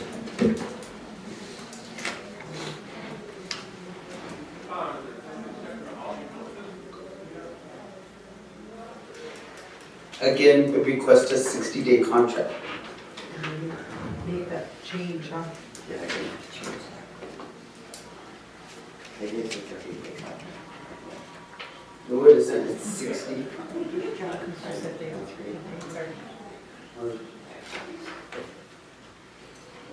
So do we July have, 9th to August 30th is 60 days. do we have a motion to approve on the second contract?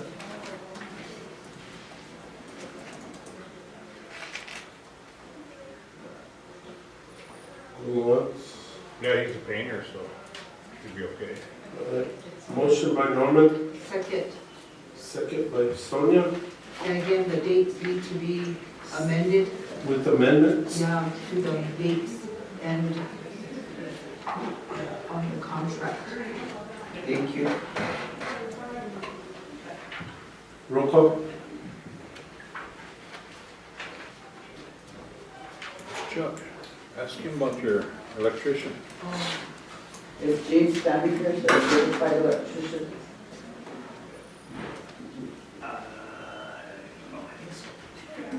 Next check. I don't have his credentials, I don't know. Yeah. You can't work over there, right?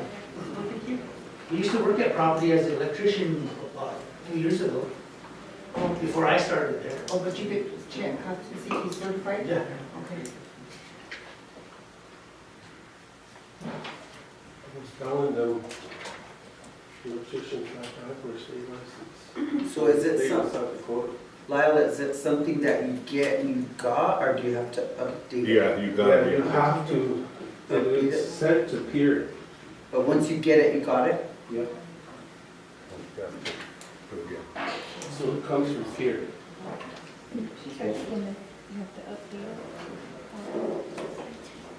Just to see if he has it. Rich, Yes. Norman, Yes. Sonia. Jackie. 4 yes. 4 yes, motion carried. Next Susan. contract. Real quickly, Susan, Huh? number 11. Where's your mic? Number 11 on their contract.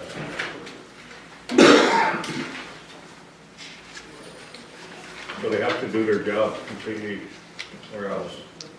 Yeah. Okay.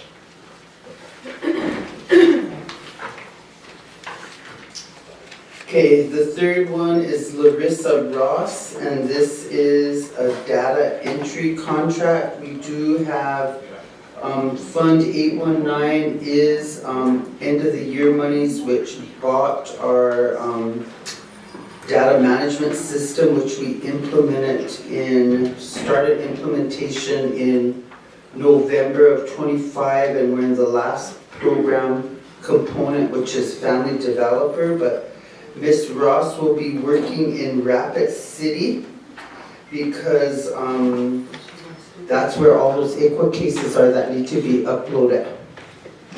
And so, and there again, this one, and if you look at after Larissa's contract, there's some documents that say workforce services and conditions. This is a program with the state. It's commonly known as Title I. And what they'll do is they will pay 50% of Larissa's payments. They'll reimburse the tribe back for the first 60 days. So which in essence, that gives us another month free of data management services. So this $9,000 that we have contracted for Larissa is $20 an hour, and we were trying to do it so we would expend all of that contract. This is the last $9,000 left in that contract, in that data management contract, and it needs to be expended by September 30th.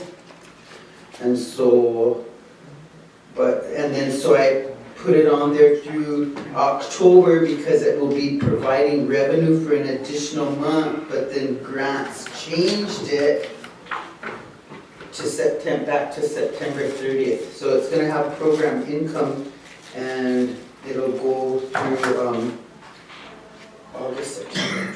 It's like a question. Go ahead. So it's like a employee contract, kind of like an employee contract. Because she's still going to be working, it sounds like, in your office in ICWA. And if it's a contract, then basically you look at it as a person that has all of that she would have to furnish and have her own office to do this work.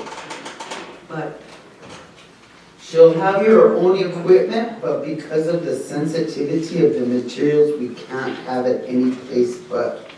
So these are ICWA child abuse and neglect cases from primarily Pennington County. So those records cannot leave the building. I know, I think I just got, questions about it. I think one thing that WIOA is just like the WIOA across the road here. And they employ tribal members to work in certain programs for a number of days. Yeah. And if they're qualified for the job, then that program could pick them up. But sometimes they're not. If they're not qualified, then their end date is when the WIOA says. So I do know right now,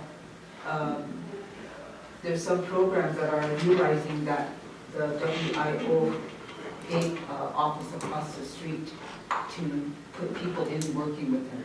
You know that? You know, Bonnie Brown? Yeah. Yeah, they put people to work, programs helping with that. But it's kind of like they only give them so many days to work in there.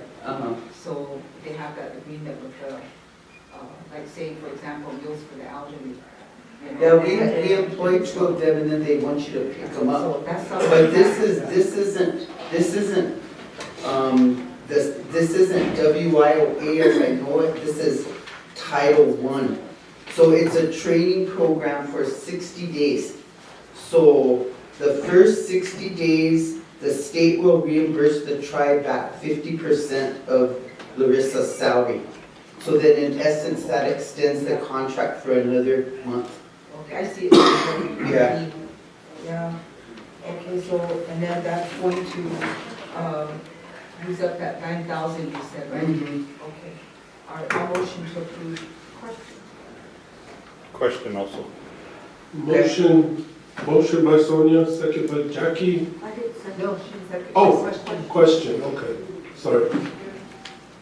Yeah, I just have a question on the, they're working in the child protection program. Those are really sensitive conditions. Yeah. Is there like a background check done on them? Do they have to get cleared? Drug screening. Drug Invested. screening, everything, because they're working in these programs. I thought there's an ordinance with the tribe that you do. It's in the contract. Yeah. That they have to? Yeah. Okay. So Yeah. that once those clear, then they're good. Yeah, because, like, that's like standard language in the contract, huh? So, but I don't ever remember the tribe making our attorneys do that. But Like, these what's no, your best but on these it? are not attorneys are working in their Your program. mic. Yeah, but I know that that's part of an ordinance that was passed like in, I want to say 17 or 18, whenever these forms came out. Remember you guys did an ordinance that required a background check and a drug test? Yeah. Norman? I was just curious, because the payment won't be made until they do an invoice number, the dates covered by the invoice, and a detailed summary of the work performed. Now, if the state finds them inadequate in the position they did, will they pay their percentage of the money? My understanding of a meeting with that woman from the state and review of those documents is 50% reimbursement of what we pay the employee, the trainee, for 60 days. But if they didn't accomplish what they were supposed to do, then we won't pay. If we don't pay, I don't think the state will reimburse us, because it's a 50% reimbursement. Okay, so that's, they better do their job. Yeah, So, because we need all those records entered. I'll make, with my motion, I'm gonna make a motion to approve, Chair, pending, what we just talked about, the drug test and background check. So once that clears, then I guess the dates will be amended for her to start working. Okay? Do we have a second? Second by Norman. Roll call.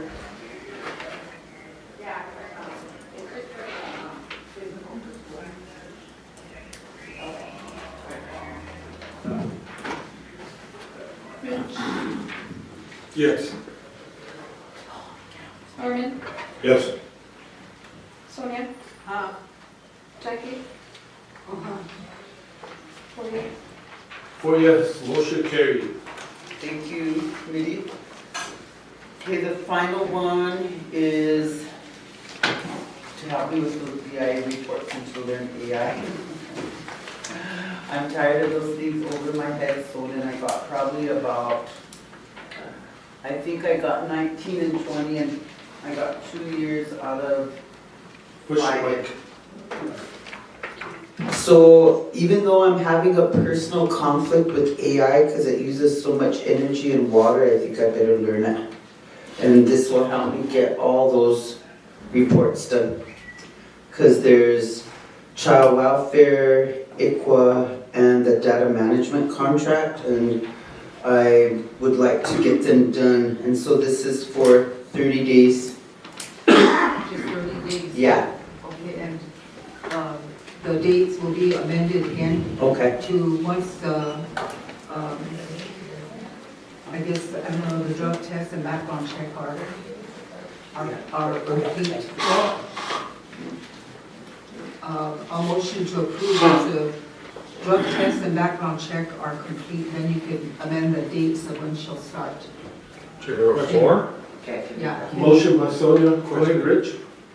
So I have a question, Susan. I know Lisa just did a contract with your daughter Marie here. And so I just want to make sure, I mean, we're not going to be I wanna get her input, if we're not overworking her, she can be able to handle 2 contracts. And if there's anything that we need to be aware of, our attorney, is there anything prohibiting 2 separate contracts, or is there anything like that, just to make sure? I'm not aware of the other contract, and I don't know what this, It's I'm not about- aware of the other contract, so I don't know what the services are. HHS, what was that contract, remember Jackie? Isn't that research and? Did yesterday. Yeah. Well, it came to HHS, but it didn't go through the process. She didn't have it all signed off and all Oh, yeah, that. that's right. So we didn't take any action, but, yeah. That one will be coming back, and that one was like a bigger contract than this one. Yeah, this one, I would like to try and get everything done in 2 weeks, to be honest with you. Can I see that contract? The other one is, the other part of it too is, since conflict of interest, and she's your daughter, Under Christie. she'll be under Christie. Yeah. Okay, I was gonna ask you, if she can put under a separate. Yeah, Christie Beck. Okay. All right. It's after this. Way in the back, the last one, aren't we? The name on it is Marie Zephyr, consultant.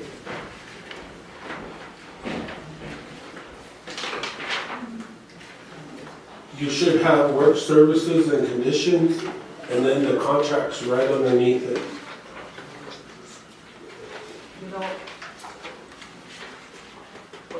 I think we really need to look at that grants committee, because what we were told, I was told, is that we don't approve nothing, according to Mr. Montlow, Ms. Montlow. We just review it, but then when they send it to us, they have a approved on it. There's approved and there's a disapproved, and a date. So that's, I wanted that part of that working session, because if they're just reviewing them, we do that too. We're reviewing them also, we're the ones approving. So, we need to think about that, look at that when it comes to us, because she said, we don't approve nothing, or we don't disapprove. But yet, on their form, you guys have to go through grants committee to get it approved. And I have that same conversation with Ms. Montlow, and it's about funding. You don't have it? Funding availability and allowability, which is kind of what grants should be doing, but these contracts went 3 times before grants. 3 times, and finally after the second time, I just went to Cora, and I was like, Cora, this is the deal, you know what I mean? So she had me change Marie's to training from consultant, that way I can learn how to do it, and and it's not real long term. She said 45 days, I said, I'm hoping to get it done in 2 weeks. But it's just really a lengthy process, because first you go to chief of staff and you get permission, then you send to the attorney. Rayanne's really helpful, like if we keep stuff in Word, we can kick it out, because we kind of have templates over time. Then it's grants, and then what makes it kind of timely too is grants meets in the afternoon and you guys meet in the morning, so there's always going to be at least a couple weeks for that. Then, but it's just a long process that we have to maneuver. Very long. Norman? Can I, hear some words from our chief of staff, because her signature's on here. Is everything we're saying accurate? Yeah, everything. And so, just, the quick question was, does grants approve or they just acknowledge? We approve that they have it in their budget. Look, some of these guys got multiple grants. And so we want to make sure it's coded to the right grant and it's allowable in that grant. It's got to be in that scope of work. So that's what we review for you before we send it to you. So you guys don't approve something that's not allowable. So we'll pull the budgets, we'll pull the grants, and we'll look at them. We'll talk to their accountants, make sure there's enough money in the bank account, and then we forward them to you. So what we do is the background research and send them back to you guys. That's what our process is. Yes. So one more question. Now you send these contracts to us with no information on them, just a name. So you obviously approved it to send it to us. Yes. So this, This person is the right person for this job. Yes. And you're guaranteeing this contract to us. What I guarantee is that the director looked for the best person out there to do the scope of work that she needed. So we don't pick the contractors. That's not up to us. That's all I'm asking you, because that's all we see. If you guys wanted more information, all you have to do is let us know. We're relying on You're you. gonna get a package this big, so I don't know if you want that. Sonia, then Jackie? You know, my only concern is, we got a lot of people that are seeking employment. But when we do a lot of soul sourcing, I don't know if it was RFP'd out, but, you know, we need to get away from that. We need to start going by that list where people apply for jobs and put in for positions at HR, and they're overlooked all the time. But yet we can bring something soul sourced because we want to put people in, relatives. I'm going to say it because it's in our policy. And we hear about it. We're going to hear about this too, if we pass it. So that's just my concern, because I know that people are always saying they never go by that list. I've been on that list for how long? They don't advertise. So I just want to say that, because as leaders here, as council reps, we're going to hear it back. Thank you. Can I respond to that? Wait, I just need to ask Kim, what did the personnel policy say about this? The personnel policy Family has members. nepotism. There can be no nepotism. And if you're gonna hire your employee, you cannot supervise them. So what she's basically said is she's having another person in her office supervise her, that she will not supervise her. That's what it says in our policy. But you just scared us by saying nepotism. You brought the word up, we didn't. Well, I mean, there. well, you know, basically, so we're not hiring our, well, we're not hiring our relatives, you know. There is a policy against that, I'm sorry. But this is not an employment, this is a contract. So I don't know. You're splitting hairs now, you're splitting hairs. I can look it up for you, Norman, though, if you're interested. Kim, but now we're really getting into it, and we're just really looking at that part of it. I do agree too that we do have it in our policy and procedures about nepotism, and so I'm going to withdraw my motion on this. And I really do think, and nothing against this person, because I do know that she does have qualifications. But like Councilwoman Sears is saying, we have a bunch of people waiting for jobs up there, and we've been telling people to utilize that process. Go apply over there, and maybe they'll use the pool to hire you. And, so I guess I'm going to add that now too, and I really don't want to have to do it that way, but I'm going to have to withdraw my motion, and maybe Ms. Schrader could hopefully understand that and get maybe somebody else to finish out this contract. CPS has 24 employees and they're all advertised and filled. And if I have a vacancy, I contact HR. And so when I came, there was 6 people employed. This is to get some reports done, Jackie and Sonia, and to get these reports done in a couple weeks, 2 to 4 weeks, these outstanding reports. That's all I want to do. I don't want to hire her forever. And I just want to get these overdue reports in. Well, you could run the motion. We'll just run the motion. Okay. I don't know who seconded it. I don't think we had a second yet. Going once, twice. Motion failed.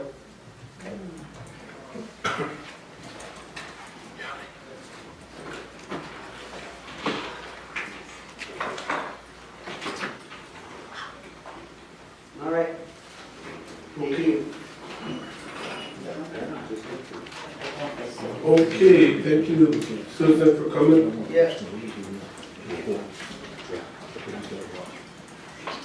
Okay, next on the agenda, we have, property of supply. Chuck?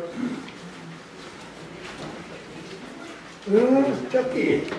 We have the update on the MIP system and CPA update, the position.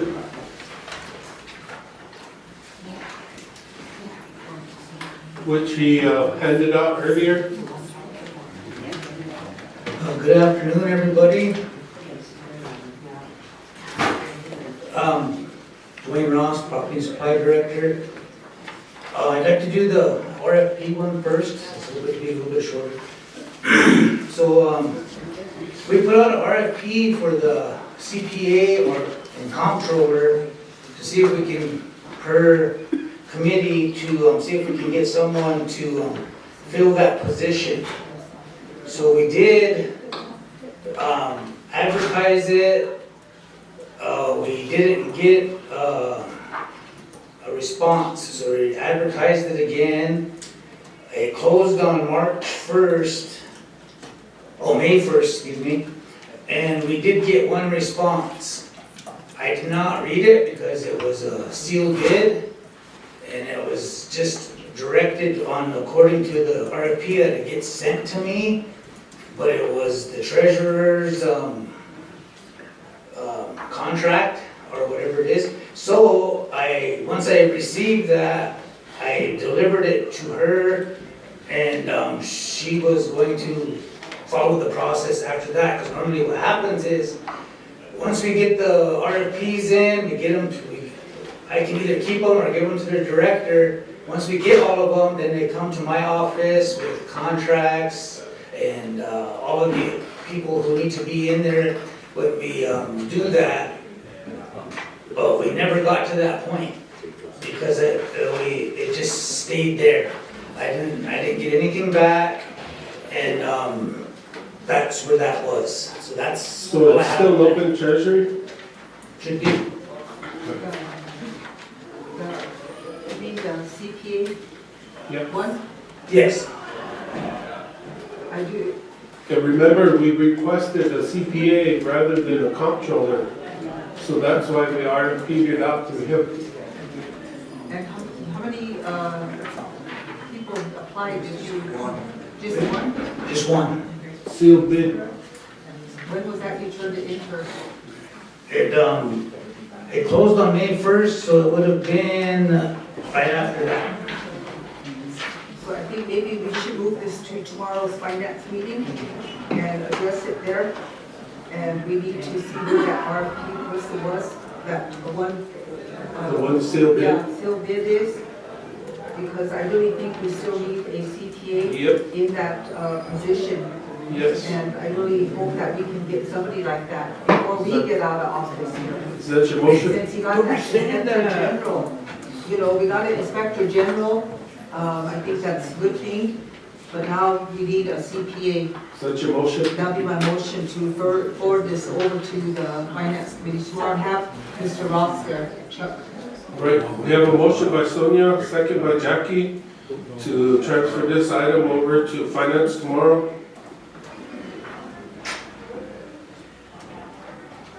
Which will be July 16th.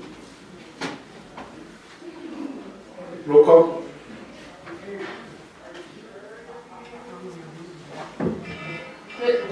Yes. Norman? Yes. Sonia? Jackie? Corey? 4 yes, motion carried. Okay, MIP system. Okay, regarding the MIP system, this originally started back in 2022, right after, not too long after I first started in property and supply. I got this request from, I sent this out to everybody, I kind of timelined it on everything on there where we went through that. So what happens is, it took a while, all the way up till we started on 11/29/22, all the way up till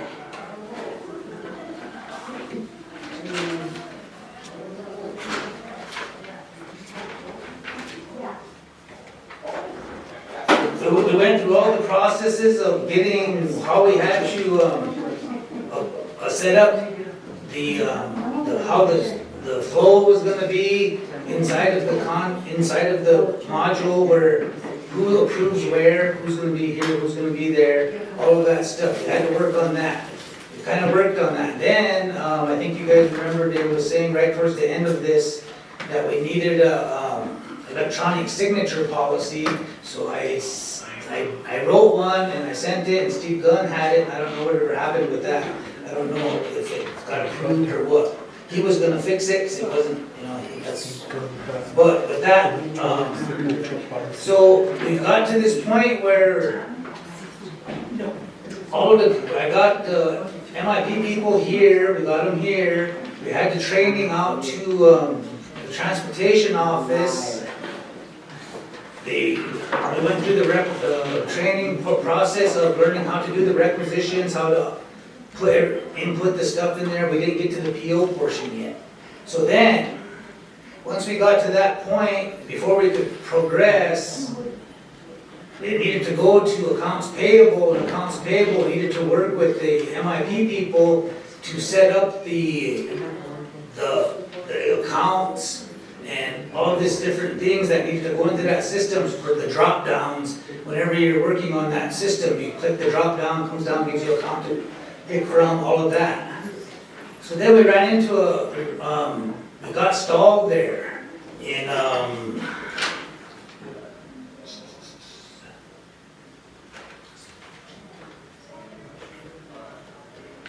after August, we did the training in August of 2023, and then it got to accounts payable section.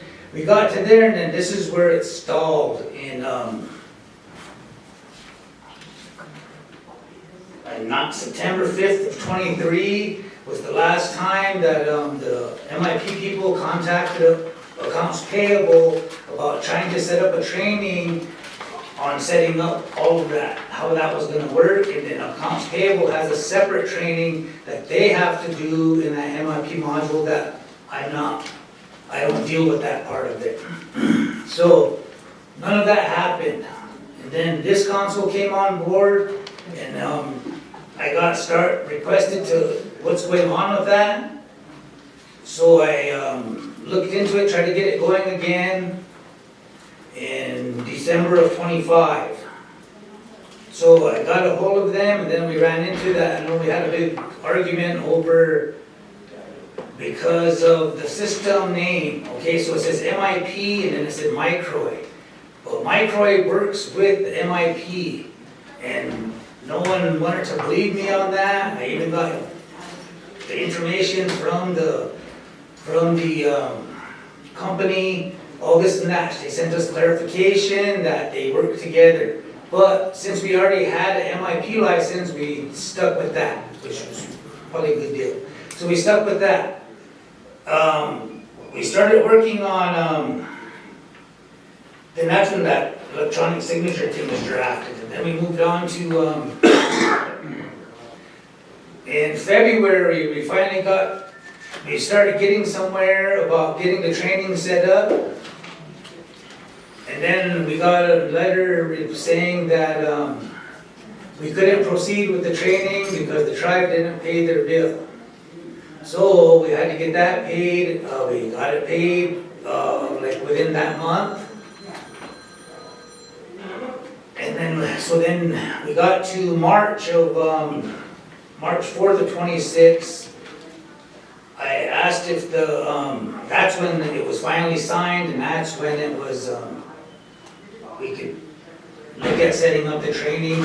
They can send us all of this stuff. So we started working on that. We got to April 1st. It got done, so I was surprised, but it was April 1st. And the bill got paid, we got it set up where we could do 2-hour sessions to train people. For now, we had to get the training set up. So I sent that out to the programs, we got people signed up for it. We had, that was in April, so then we got down to we started up We started up the training on April 14th. We did the first training. Property and supply personnel did the EREC training, and a couple other of the programs, people did it. And then that next day, we had more training scheduled throughout that week, and that lady from MIP could not get through on the training to provide the training to us because of that hack that happened at the CAP offices, I believe it was. So whenever they shut down, she couldn't provide the training because she couldn't get into our system with those documents. So that's as far as the training part got. We were working on trying to get that going. It's still not, we still haven't finished that training. I don't know what's going on with that part of it, with that hack or whatever. That's my question. Has IT been in contact with you guys so you guys can complete this? Because, you know, we're pushing forward with this digital. You know, we want this accomplished. So I think that, you know, IT needs to be heavily involved with this, you know, every step of the way. You know, whether, because they're the ones that control the servers. Yes. And they just hired more IT people. So I honestly believe that, you know, they should be involved in this whole process, you know, and not be left out. Because I questioned one of them, Neil, you know, about things like this, and he basically didn't have any idea. Is this Will from IT? Yes. He signed something. Yeah. So, I mean, they need to be part of it, you know, because it's been a long time since I made that motion to implement this again, you know, and almost a year, and it should have been tribe-wide by now. You know, it kind of sounds like the administrative portion of getting all of this put in place, you know, whether it be upstairs or whoever needs to approve it, you know, that's where your hang-ups are. But I'm not really sure of why it's not in all of our computers, you know. If this needs to be, you know, downloaded to all of them, IT should be starting that, or has been started, you know, because it's all software. And all these hard drives and CPU units can be downloaded with it. So then once you get your authorizations, they can bring it up and start the system. So it sounds like she needs access to the system. Yep. So that's what what we were looking at. So she still doesn't have access to our system to finish the training. Because even if, so property and supplies, people, my workers did finish the training, we could do that, but we didn't get the PO training on it, and we don't have it on our computers yet either. So they came in and put it on, it's installed on my computer, on Chris's computer, on Elsie's computer, but none of us do POs. I approved them, and Chris and Elsie can approve for me when I'm not here, but they don't, you can't physically type the PO and approve it. That's not legal, you can't do that.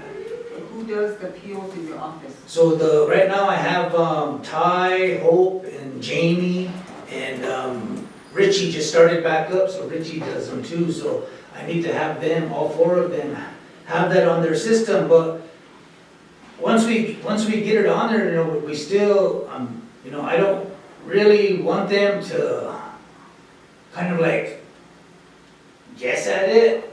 We need to finish the training. So we can do requisitions all we want, but turning it over to a purchase order, we're gonna have to type it back out and do it on paper like we do. Yeah. So that digital signature that you're talking about with Steve Gunn, that we need to get that too, right? Yes. Okay. So that's why I had Cora write that note down, so we'll be able to get with Steve Gunn to get that accomplished on our end, so you'll be able to move forward. And then I think once we, because right now what they gave us was a VPN access, but I don't, I haven't been given instruction how to operate it yet, but that doesn't matter because we can't use it anyway. Once we get this training done, that's when we really need to implement all of that. But we should be working towards it now. You know, getting everything in place, and I don't know why it's not. I'm not blaming anybody. You know, I was assigned this, and I'll get the blame. I don't care. I'm working on it, and I'm trying to do the best. But we need help from these other programs too. So that's what I was just gonna mention. Do you need us to bring in these other programs so we can get these accomplished? You know, that they can hear it from us that we want this digital to happen. You know, especially IT. You know, and then the program, the training. You know, whoever's stopping the training, you know, whatever spot it's stopping at. You know, maybe you can identify that and bring it to us so we can bring those people in and then have this move forward with them standing at the podium, hearing it from us. Yeah. So I'm not sure who would do that. You know, I know IT has to fix it. I don't know if they fixed that, whatever happened during that hack. But until that gets fixed, we're not going to be able to get into our system from outside. That's why we're stuck. That's why I stated IT first. You know, they need to be involved in this all the way through, you know, because it's their system. So I think that's one of the people that we need to bring in, you know, to move this along. Could, you say something? Could we forward this to the finance committee? And I really think that we were just talking that we have some, you know, we do know IT needs to be involved, our IT. But like you said, they're hiring all these other, how many people they hired? You know, I know we had one who was hired, he used to work at the casino. Now he's working there. Yep. So there's quite a bit of them. I don't know how many employees they hired down there. I think that even though we forward this to finance, this is going to be a part of our agenda item every week. Yeah. You know, because we need to get this accomplished and implemented. We should put some timelines in there. Yes. That's what we were just saying. You know, because and then we need to bring whoever it is that, you know, the authorization that Chuck needs. Yeah. You know, I understand everything that he's saying. He's doing his part, but other people aren't. We need to bring, and we need to bring those in. and the comptroller down. Yes. When we do. Yep. Those two need to. Exactly. That's why I'm going to put it as an agenda item every week on Law and Order until we complete this. Yeah. IT too should. Yes, with IT. Yep. Yeah. Those three. So whether or not it's on finance tomorrow, if that's your motion. Yeah, a motion to Okay. address it tomorrow in finance, but then to bring those three entities. Okay. Treasurer, comptroller, acting comptroller, and the IT. Okay. Motion by Sonia. Question in quorum. Go ahead, Rich. Question in quorum. Is See security, see if we got quorum. Yeah, they're all locked out. You go to the bathroom?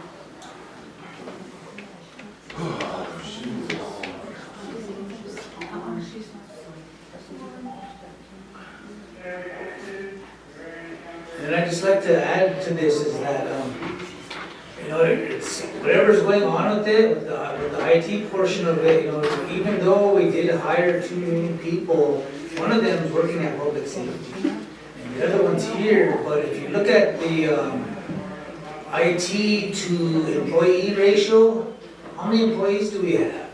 900 employees, and we got 4 IT guys. You know, so that's a big issue too.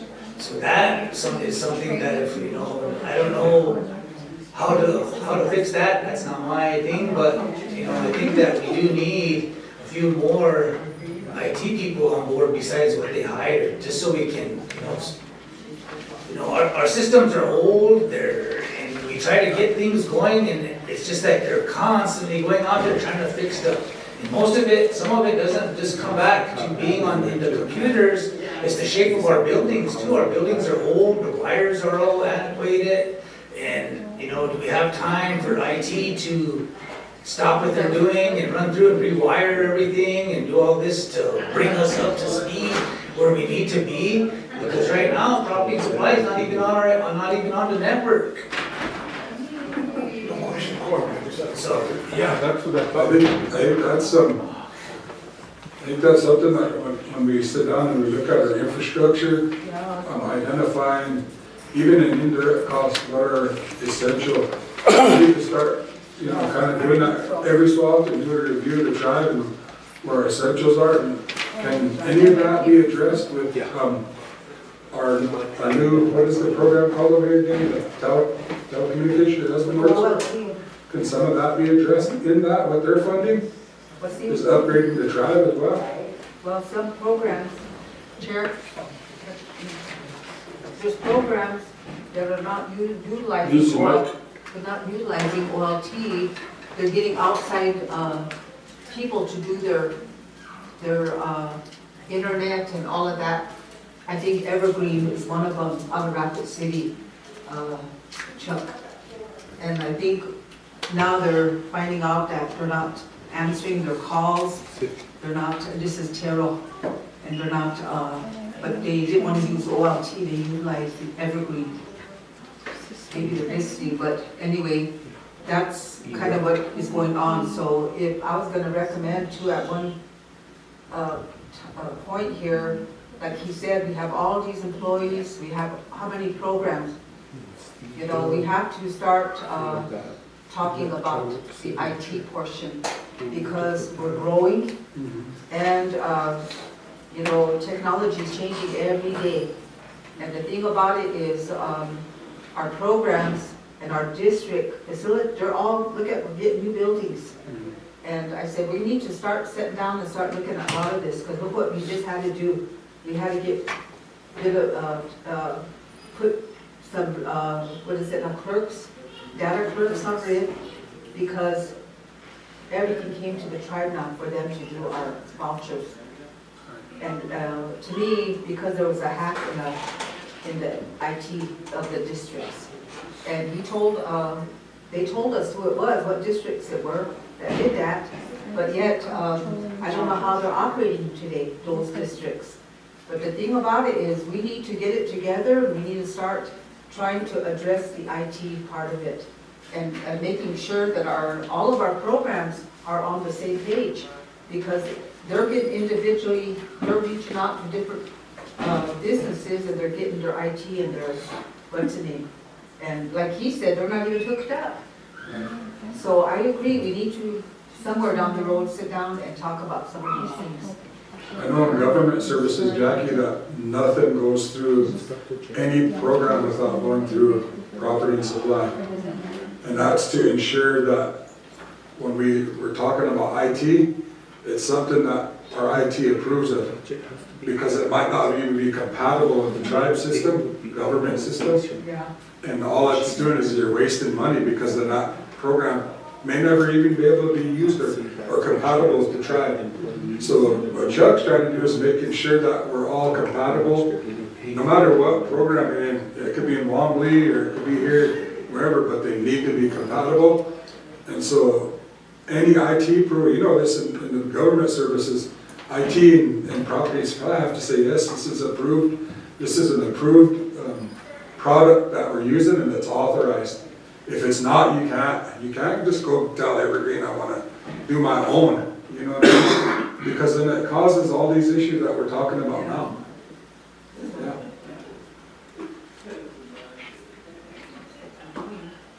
So, but we have quorum now, so we could run a motion. Yeah, a motion to forward the, Yeah, Cora's got it down here. okay. Do we have a second? Second by Jackie. Roll call. Rich, Yes. Norman, Yes. Sonia, Jackie. Oh, Oh yes, motion carried. So Chuck, if you can just let all people, all entities involved, that this is going to be a agenda item for Law and Order weekly, to move this forward. You know, so people are asking for timelines, and we waited for a whole year, and it's stuck somewhere, and we gotta find out and push it forward. You know, and it's time. You know, our audits are proof of what we need to do. You know, and this is gonna help tremendously with us keeping up with those audits, so the people out there don't suffer. You know, that's the way I look at it. You know, it's not just our programs, you know, it's the people's programs too. You know, it's all about what we can provide for them. You know, that's my vision with upgrading this system, so we can, if we want to, look on the computer and find out where we are financially. You know, that's why I want to push this forward. And that's why for my committee, and I can't speak for any other committee, I'm going to put this as an agenda item. You know, so it's going to happen weekly. So if you can let those other entities know that it's going to be stopped or whatever, you know, they're going to take their time, we want to know why. And it's going to be weekly. So thank you, Chuck. And what I can do is, would you want yourself or the secretary to be included on those emails so you can see what's happening? The secretary. Yeah, both of us. Yep. Because there's going to be times where I'm busy and she'll be able to look at it and let me know. You know, so both of us would be included. Thank you. Yeah, she's never busy. Thank you. Or else she'll crack the whip. Yeah. Boy, she was going like this earlier. Okay, so that's property and supply. So next is the VA homeless shelter, and he gave out. That's not the VA homeless shelter. Oh. It's the homeless shelter. Oh, it's that homeless shelter. Okay, sorry, my fault. Okay, so we got the homeless shelter next.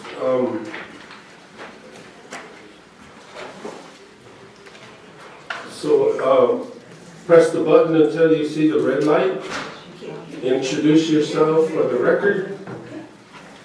I'm just going to make sure I'm all set up. Okay, so, hello everybody. My name is Mary Boger.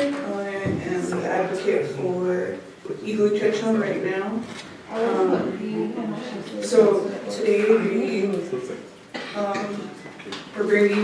this program operations performance and funding report for from January 1st, 2022 to June 30th, 2026. The mission of this program is to provide pathways for unhoused Lakota relatives to move beyond addiction and poverty through culturally grounded, trauma-informed services that promote stability, recovery, and self-sufficiency. These services are vital not only for the individual served, but for the health and safety and well-being of our entire Oyate. Public concerns regarding homelessness and community safety are often discussed together. For this reason, accurate program data is essential. This report provides the Law and Order Committee with information on program operations, service utilization, client outcomes, and funding throughout the years. The data is intended to support informed decision-making, identify trends, and encourage solutions based on evidence rather than perception. By improving coordination, accountability, and community understanding, the tribe can better address homelessness while promoting public safety and ensuring that our relatives seeking services are treated with dignity and respect.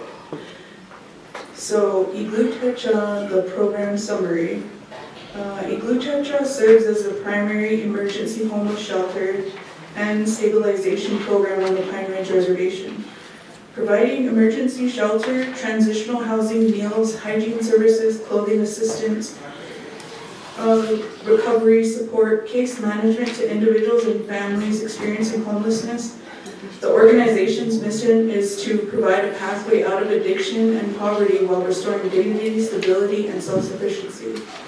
The impact since the digital management began on May 20th, 2023. Since implementing the digital case management system, Oglala has served 1,487 individuals. 92.47% was Oglala Sioux tribal members. 42,695 day shelter visits. 21,111 transitional shelter nights. 3,562 low barrier shelter nights. 47,114 meals served. 21,792 showers provided, 7,199 clothing items distributed, and 26,477 diapers distributed, thousands of recovery meetings, and also supportive services. The client outcomes. Among guests who remained in the shelter for at least 60 days, 36 individuals successfully obtained housing, 34 individuals secured employment or another reliable source of income. 36 individuals achieved at least 30 days of sobriety. These outcomes demonstrate that emergency shelter, recovery programming, and consistent care management helps individuals move towards long-term stability. Leadership and stewardship.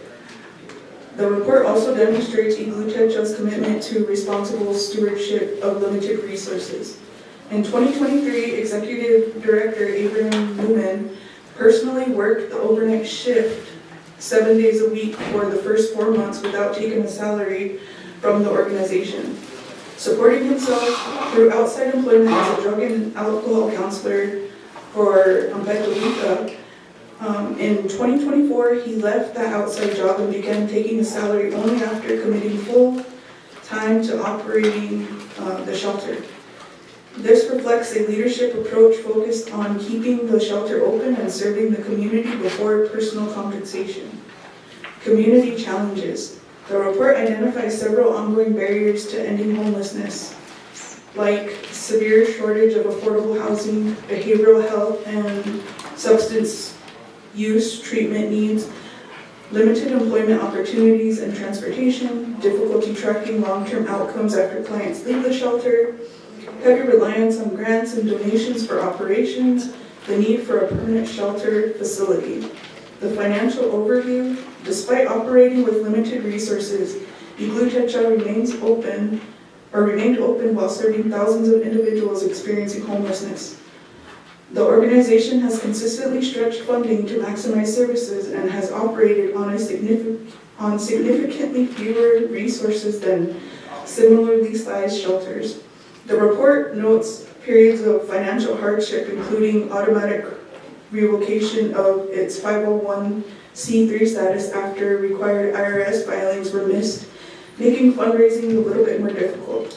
In 2026, payroll tax obligations were brought current, in part through the sale of gold coins but operating funds remain critically low as the organization continues working towards a permanent shelter location. The report recommends that the tribe formally recognize emergency shelter as an essential public safety infrastructure, support the development of a permanent shelter facility through land and partnership opportunities, and 3, establish a coordinated tribal response involving housing, behavioral health, public safety, IHS, and community organizations to address homelessness comprehensively. Conclusion, Oglala has become a critical part of the Pine Ridge Reservation's public safety and human services network. Through emergency shelter, recovery services, housing assistance, and case management, the organization has helped nearly 1,500 individuals while operating with limited financial resources and significant leadership sacrifice. Continued investment in Oglala will strengthen the tribe's ability to reduce homelessness, improve public safety, support recovery, and create lasting pathways to stable housing for our Oyate. And here right now is Abraham Newman, and he also answers to a board, and I'm not sure if anyone was aware of that. Well, let's have a few words with Abraham. Okay. So, being that some of the council members have stated their dislike for Abram, that's why he's not speaking today. Well, he can't come here as a director and Well, I mean, have you, and have a kid talk to him. But We're that's- gonna talk to him. but that's the other part, is that we're still in the legal part too. Why did you just start? I'm sorry, I'm just providing the report. We can't even take the report. Yes, you can, because it has Because nothing to we do have with what we do. questions about everything. But I'm not even sure where it is at currently. But it's still in court, right? I don't even know, because she hasn't gotten that. I've reached out to her 3 different times, no reply to the chief judge. So I'm not sure what exactly is going on. Well, we don't want to get in trouble till we do. Yeah. I think it's best for everything. What? Where's our attorney? She left. Oh, did she? Well, Chair? No, I think she went to the bathroom. Go ahead, Jackie. Yeah, I think the report's good. You know, we can hear that, and we just can't make some kind of decisions or talk about that or whatever happened in the past here, in past meetings. But I think that's a good report, because in there it tells your challenges, the challenges of that, and also the recommendations. So I think that's good. Look at those. But the attorney's here.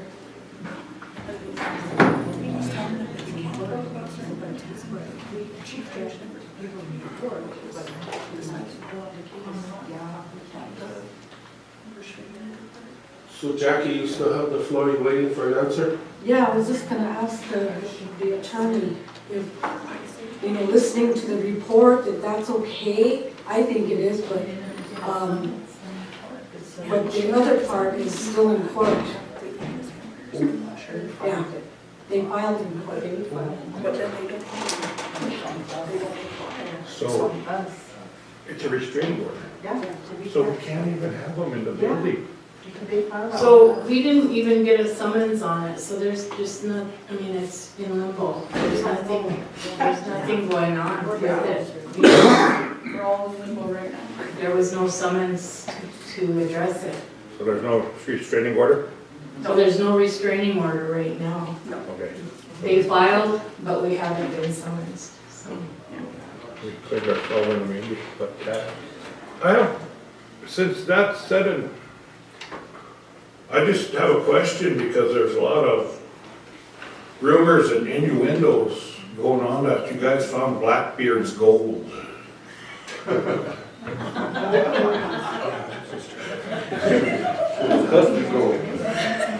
So, just questioning about this gold, so Okay. ease everybody's minds. What is it? Where'd it come from? And how much was there? Okay, so in the back page of the report, it actually tells you on page 23, it actually tells you how much they're worth right now. We have not actually traded them in because, just the market fluctuates so much. Are you selling them as coins or are you selling them as gold? The weight of gold? That was only a small portion that was sold so far. What's the other portion? It's still. Is it collectibles? Okay, so how the story goes is that a Rapid City donation center had sent this stuff down to Red Cloud Renewable. And from Red Cloud Renewable, they came and they dropped this stuff off at Abe's. And it was at his house, so, and I'm guessing that they didn't really go through the whole thing. So, because of that, he had the gold coins, and that's how they were found. And in no way, shape, or form was there ever like a stealing of the coins, or, what did you call it? Your Blackbeard's gold? Yeah, Blackbeard's gold. What were they, Cougarans? I'm not sure on the type of coins they are exactly, but that is a portion of. Cougarans are the only coins that come gold. And they're South African coins. Used for. And those gold coins, that sale is less than 10% of what they have currently. Oh, a little over 10% of what they have currently. Can we see a coin? Maybe at the next meeting. After risk purchasing, I'd like to buy one. I'm serious.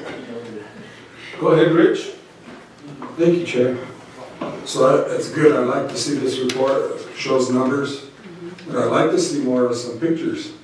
When you have events, cookouts, different things like that, show, if you take them out to the Black Hills and you're doing something, take pictures of that. That goes a million miles for me, probably for others in here as well. The gold coins thing, I would never be angry of anybody giving a donation that helps our people out. Whether it's in gold coins or it's in cash or crypto or whatever it is. The problem I have is when you have two different entities that are nonprofit on their street downtown, and they're bringing this stuff to us. That was stolen off of our back porch. That belongs to this entity. And then the other entity says they took it off our porch and they took it, so you have it now. That's the kind of stuff we hear from both different entities. I don't care about the fighting back and forth and who got the thing, as long as our people are getting the benefits from it. And the rumors, and this is not coming from me, I didn't make this up, this is from people. You have that entity over there and you have this entity, right? You have people from that entity. Abraham, sorry, it's not, I'm not angry at you. But what they say is that you go on vacation, you bought your mom a house, all this stuff. They need to prove that to somebody. Me, I'd just rather hand it off to YG and let them investigate the whole damn thing. I don't care. But is there stuff coming here and I've all seen that? The Pope and some of the churches are fighting against AI.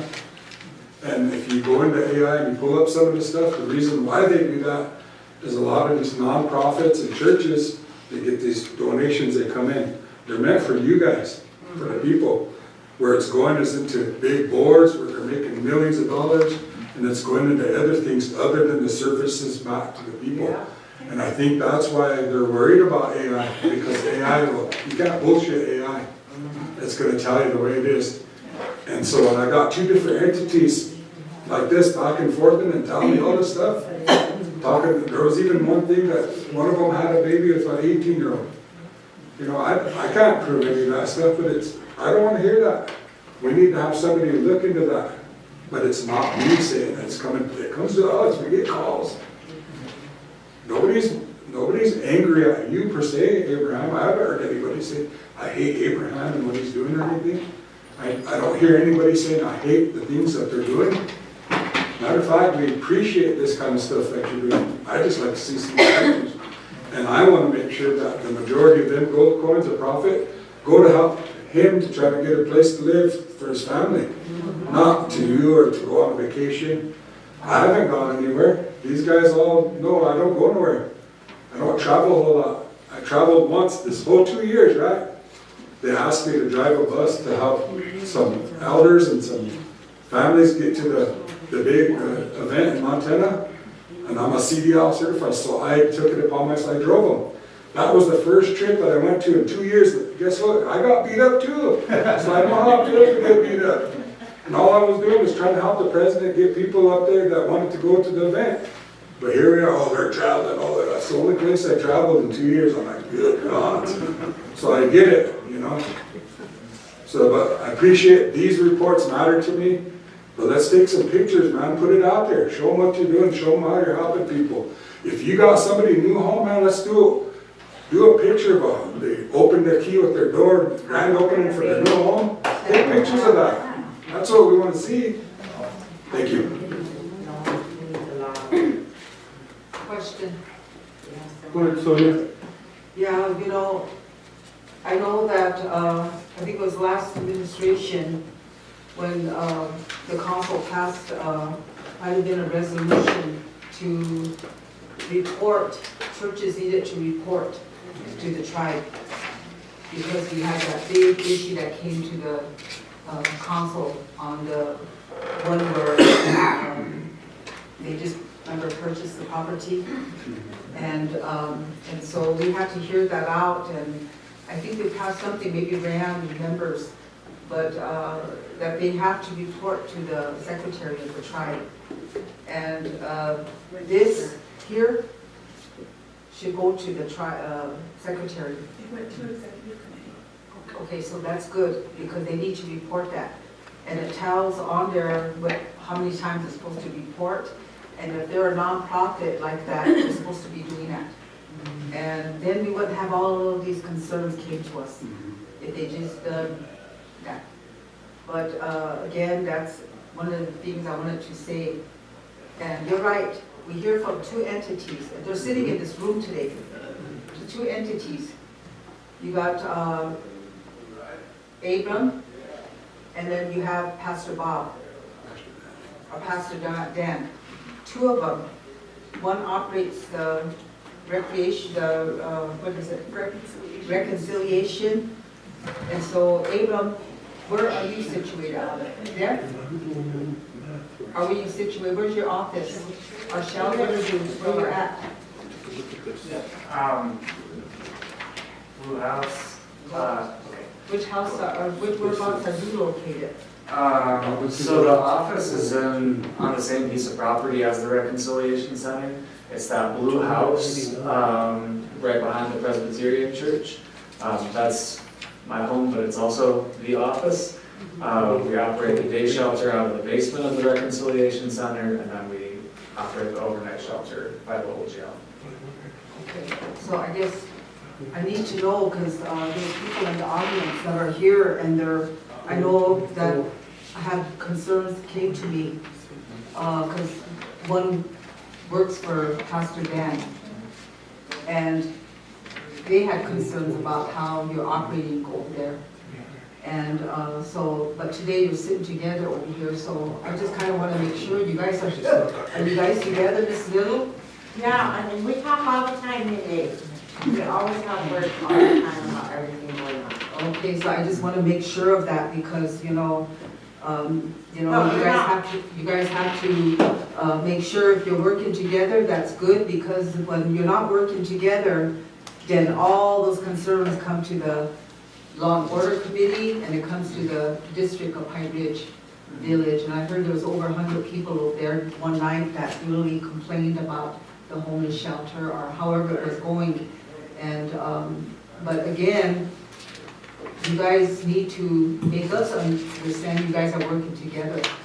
Yeah, the Pine Ridge Reconciliation Center is different. All we're doing is housing his day shelter, showers, diapers. He utilizes the donations that come in and close for the people, and also they go to his own. Okay. But it's not part of a retouch. Okay, so we just want to make sure, I want to make sure of it, because there's two entities that always kind of stop us and tell us these things. And the gold coins, that was a big issue that came to us, and I know Mr. Red Cloud did come here personally and tell us about it. And he wasn't happy about how it took place. He said, I gave that to the shelter to help the people, but when somebody found the coins, Abram took them. And he said these belong to the church. And you took those coins, and he said he wasn't happy about it, but he did bring it to our attention. And one recommendation that he did make is that we should hire somebody in there that's a tribal member. Put somebody in there that's a tribal member that could run this. Why are we bringing non-Indians into our reservation and running these homeless shelters? And so that was his words here, and I'm going to have to say that, because, he is from our district, and he's concerned about that. So we've got too much fighting going on, and he said I wasn't happy with the way that went. So, I just have to say that to you, Abram. I know I supported you, and I know you're trying to do good with the homeless shelter, but you also sit on the Presbyterian board. I've also found that out, so you're not only doing this, but you're sitting on the Presbyterian idol, because I'm on that too. I know all about the church, and I know Porcupine Church, so I'll talk with you about that after. So again, I just want to mention that to you, that you guys need to show the people you're together. And I do see your recommendations here of what you're saying, and you're asking for 3 things. You say formally recognize emergency shelter as essential public safety infrastructure. And then you're saying support the development of a permanent shelter facility.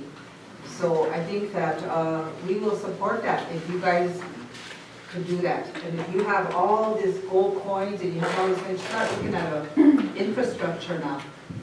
You guys are a 501c, you got 105L. Sonia, I'm gonna stop you there. I think we need to go into executive. Okay. Just with us? Just with us. Okay, all right, we'll do that then. I'll go ahead and put you. So I'll declare us into executive here at 5:18.